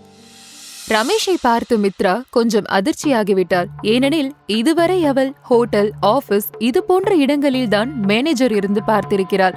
ஆனால் வீட்டிற்கு மேனேஜர் வைத்து அவள் இங்கேதான் பார்க்கிறாள். இந்த வீட்டோட மேனேஜரை பார்க்க இந்த அளவுக்கு கம்பீரமா இருக்காருனா அப்போ இந்த வீட்டு ஆட்கள் எப்படி இருப்பாங்க? அதுவும் இன்னும் கொஞ்ச நேரத்துல தெரிஞ்சிட போகுது. மித்ரா, இவர்தான் எங்க பெரியண்ணா சக்திவேல். அண்ணா, இவதான் மித்ரா, ஆதர்ஷோட கேர்ள் ஃப்ரெண்ட்.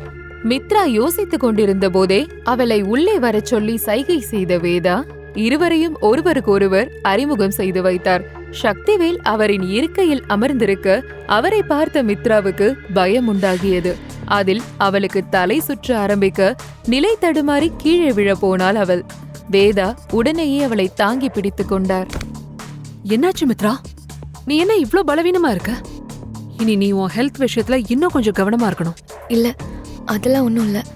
லேசா தலை சுத்துச்சு, மத்தபடி ஒண்ணும் இல்ல.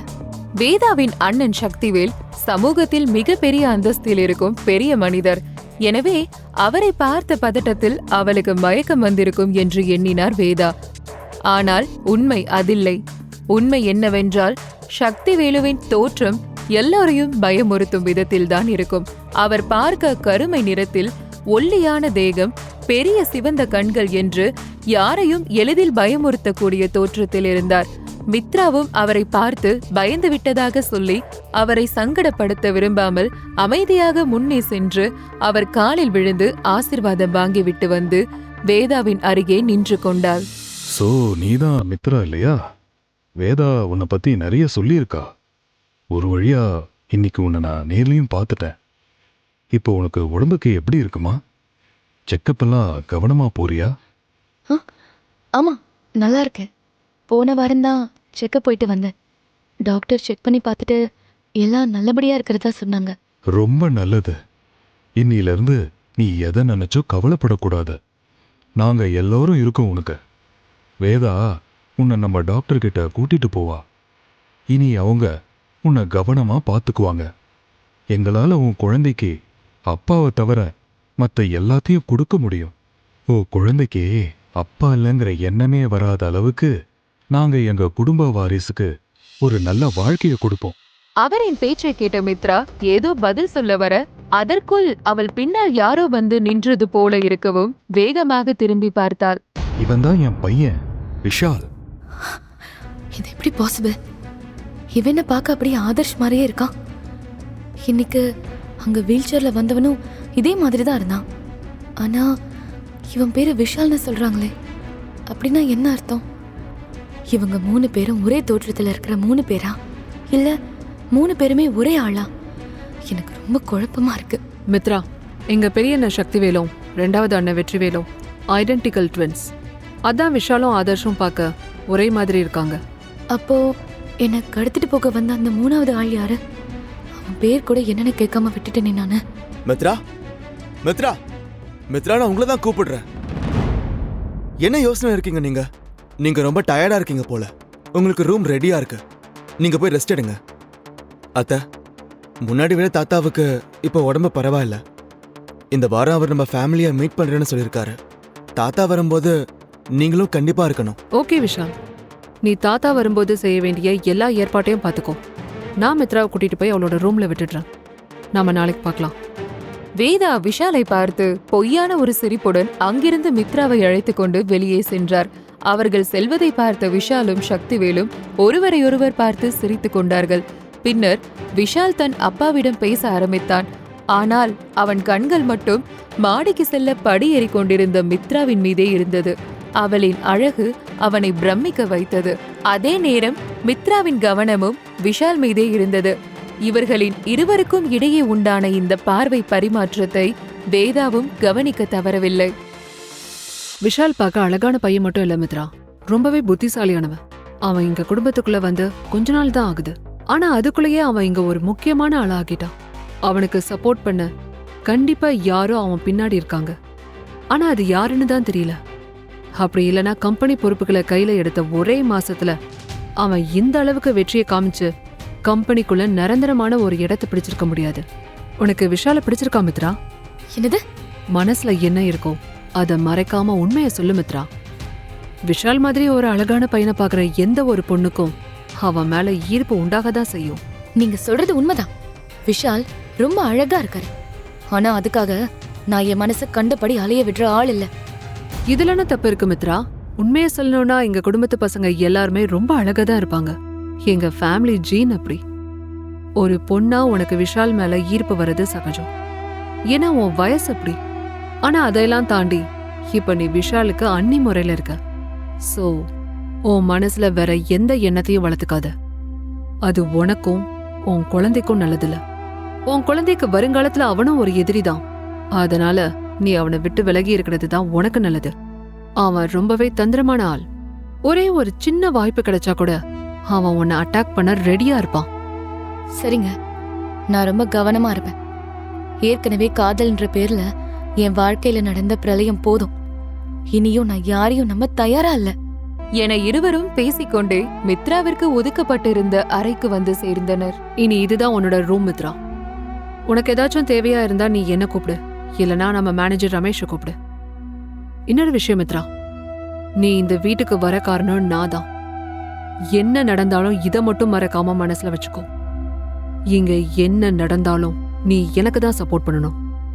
என்ன தவிர இங்க யாரையும் நீ நம்ப கூடாது.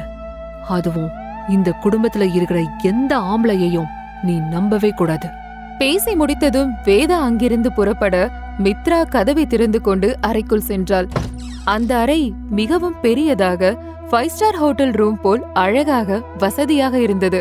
மித்ரா தனக்கு தானே பேசிக்கொள்ள ஆரம்பித்தாள். எனக்கு பாதுகாப்பான ஒரு இடம் தான் நான் தேடினேன். ஆனா எனக்கு இப்படி ஒரு வசதியான இடம் கிடைக்கும்னு நான் எதிர்பார்க்கவே இல்லை. இதெல்லாம் என் குழந்தைனாலதான். எல்லாமே விதிப்படிதான் நடக்கும்னு சொல்றது உண்மைதான் போல. போனதெல்லாம் போட்டோம். இனி என் குழந்தைக்கு எந்த ஆபத்தும் வராம பாத்துக்கிறது மட்டும்தான் என்னோட வேலை. என் குழந்தைக்காக நான் என்ன வேணாலும் செய்வேன். அதே நேரம் கீழே ஸ்டடி ரூமில் இருந்த சக்திவேல் மித்ராவின் மெடிக்கல் ரிப்போர்ட்டை படித்துவிட்டு விஷாலிடம் பேசிக் கொண்டிருந்தார். உங்க அத்தை வேதா இந்த விஷயத்துல ரொம்ப உறுதியா இருக்கா.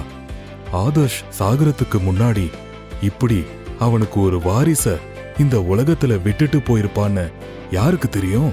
ஆமாப்பா, மித்ராக்கு குழந்தை பிறந்த உடனேயே நம்ம தாத்தா முன்னாடி வச்சு அந்த குழந்தைக்கு பேட்டர்னிட்டி டெஸ்ட் எடுத்து பார்க்கணும்பா. இந்த குழந்தை ஆதர்ஷ் குழந்தையா இருக்காதுன்னு நீ சந்தேகப்படுறியா விஷால்? கண்டிப்பா இந்த விஷயத்துல வேதா தப்பு பண்ணியிருக்க மாட்டா. அதுவும் இல்லாம அந்த பொண்ணு ரொம்ப அழகா, பார்க்கவே பெரிய குடும்பத்து பொண்ணு மாதிரி இருக்கா. அப்படி இருக்கும்போது அவ பொய் சொல்லி நடிக்க வேண்டிய அவசியம் இல்லையே. நான் அப்படி சொல்ல வரலப்பா. யாரோ ஒரு பொண்ண ரொம்ப சாதாரணமா நம்பியெல்லாம் அத்தை நம்ம வீட்டுக்குள்ள அவளை கூட்டிட்டு வந்திருக்க மாட்டாங்கன்னு எனக்கு தெரியும். ஆனாலும் நம்ம திருப்திக்காக நாம ஒரு டெஸ்ட் எடுக்கிறதுல என்ன குறைஞ்சிட போகுது? உனக்கு என்ன டெஸ்ட் பண்ணணும்னு தோணுதோ அதுக்கான எல்லா ஏற்பாடையும் பண்ணிடு விஷால். அந்த பொண்ணு வயித்துல வளர்ற குழந்தை ஆனா பொண்ணான்னு வேற இன்னும் தெரியல. ஒருவேளை அது ஆண் குழந்தையா இருந்துட்டா என்ன பண்றது? நீங்க இந்த பொண்ணை நினைச்செல்லாம் கவலைப்பட வேண்டியதே இல்லப்பா. ஒருவேளை அந்த பொண்ணோட வயித்துல இருக்கிறது ஆண் குழந்தையா இருந்தா கூட அதனால நமக்கு இப்போதைக்கு எந்த பிரச்சனையும் இல்ல. அவன் ஒரு 20 வருஷம் இந்த உலகத்துல சந்தோஷமா இருந்துட்டு போட்டுமே. அவன் அப்பனே இந்த உலகத்துல 27 வருஷம் வாழலையா? ஆதர்ஷ் இந்த வயசுல யாருக்கும் பிரச்சனை கொடுக்காம செத்து போன மாதிரி இவனுக்கும் ஏதாச்சும் நடக்கலாம், யாருக்கு தெரியும்? ஆனா உனக்கு இன்னும் அத்தைய பத்தி முழுசா தெரியல விஷால். அந்த குழந்தை தான் அவளோட மாஸ்டர் கார்டு. அந்த குழந்தை இந்த உலகத்துக்கு வந்துட்டா போதும், அத வச்சே உன் அத்தை மொத்த கேமையும் தலைகீழா மாத்திடுவா. இந்த கவலையெல்லாம் என்கிட்ட விட்டுட்டு நீங்க அமைதியா ரெஸ்ட் எடுங்கப்பா. இவ்ளோ நாளா அவமானம் நினைச்சு நீங்க பெத்த பையனை இந்த உலகத்துக்கிட்ட இருந்தோம், உங்க உறவுகள் கிட்ட இருந்தோம் நீங்க மறைச்சு வச்சிருந்த உங்க ரகசியம் இன்னைக்கு வெளியே வந்த மாதிரி எல்லா விஷயமும் ஒரு நாள் வெளியே வரும். அவனது பேச்சை கேட்ட சக்திவேலுவுக்கு ஒரு மாதிரி சங்கடமாக ஆகிவிட்டது. சில நேரங்களில் விஷால் தனக்கு உதவி செய்ய இங்கு வந்தானா, இல்லை தன்னை பழிவாங்க வாய்ப்பு தேடி இங்கு வந்திருக்கிறானா என்று அவருக்கே சந்தேகமாக இருந்தது. விஷால் எப்போதும் யோசிப்பது ஒரு மாதிரி இருக்கும், வெளியே பேசுவது ஒரு மாதிரி இருக்கும், அவனது செயல் அதையும் விட வேறு மாதிரி இருக்கும். எனவே அவன் இதைத்தான் செய்வான் என்று கணிப்பது ரொம்பவே கடினமான விஷயம். சக்திவேலுவுக்கு விஷால் முறையில்லாத உறவில் பிறந்த மகன். முதலில் விஷாலை தன்னுடைய மகன் என்று சொல்லவே அவர் விருப்பப்படவில்லை. அதற்கு சரியான நேரம் வரவில்லை என்று எண்ணினார் அவர். ஆனால் விஷால் அவர்கள் குடும்ப தொழிலில் சக்திவேலுவுக்கு நிறைய புது புது யோசனைகள் கொடுத்தான். அதெல்லாம் அவருக்கு ரொம்பவே உபயோகமாக இருந்தது. அந்த காரணத்தினால்தான் அவர் விஷாலை தன் மகன் என்று அறிமுகம் செய்து வைத்தார். மறுபுறம் மேலறையில் மித்ரா தூங்கிக் கொண்டிருக்க ஏதோ ஒரு நிழல் அவளை நெருங்கிக் கொண்டிருந்தது. அந்த நிழலின் உருவம் ஒரு ஆணின் வடிவம் போல் அந்த நைட் பல்பின் வெளிச்சத்தில் தெரிய, அது கையில் தலையணையுடன் மித்ராவின் தலைமாட்டின் அருகில் சென்று நின்றது. முழு கதையையும் கேட்டு மகிழ பாக்கெட் FM ஆப்பை டவுன்லோட் செய்யுங்கள். லிங்க் டிஸ்கிரிப்ஷனில் கொடுக்கப்பட்டுள்ளது.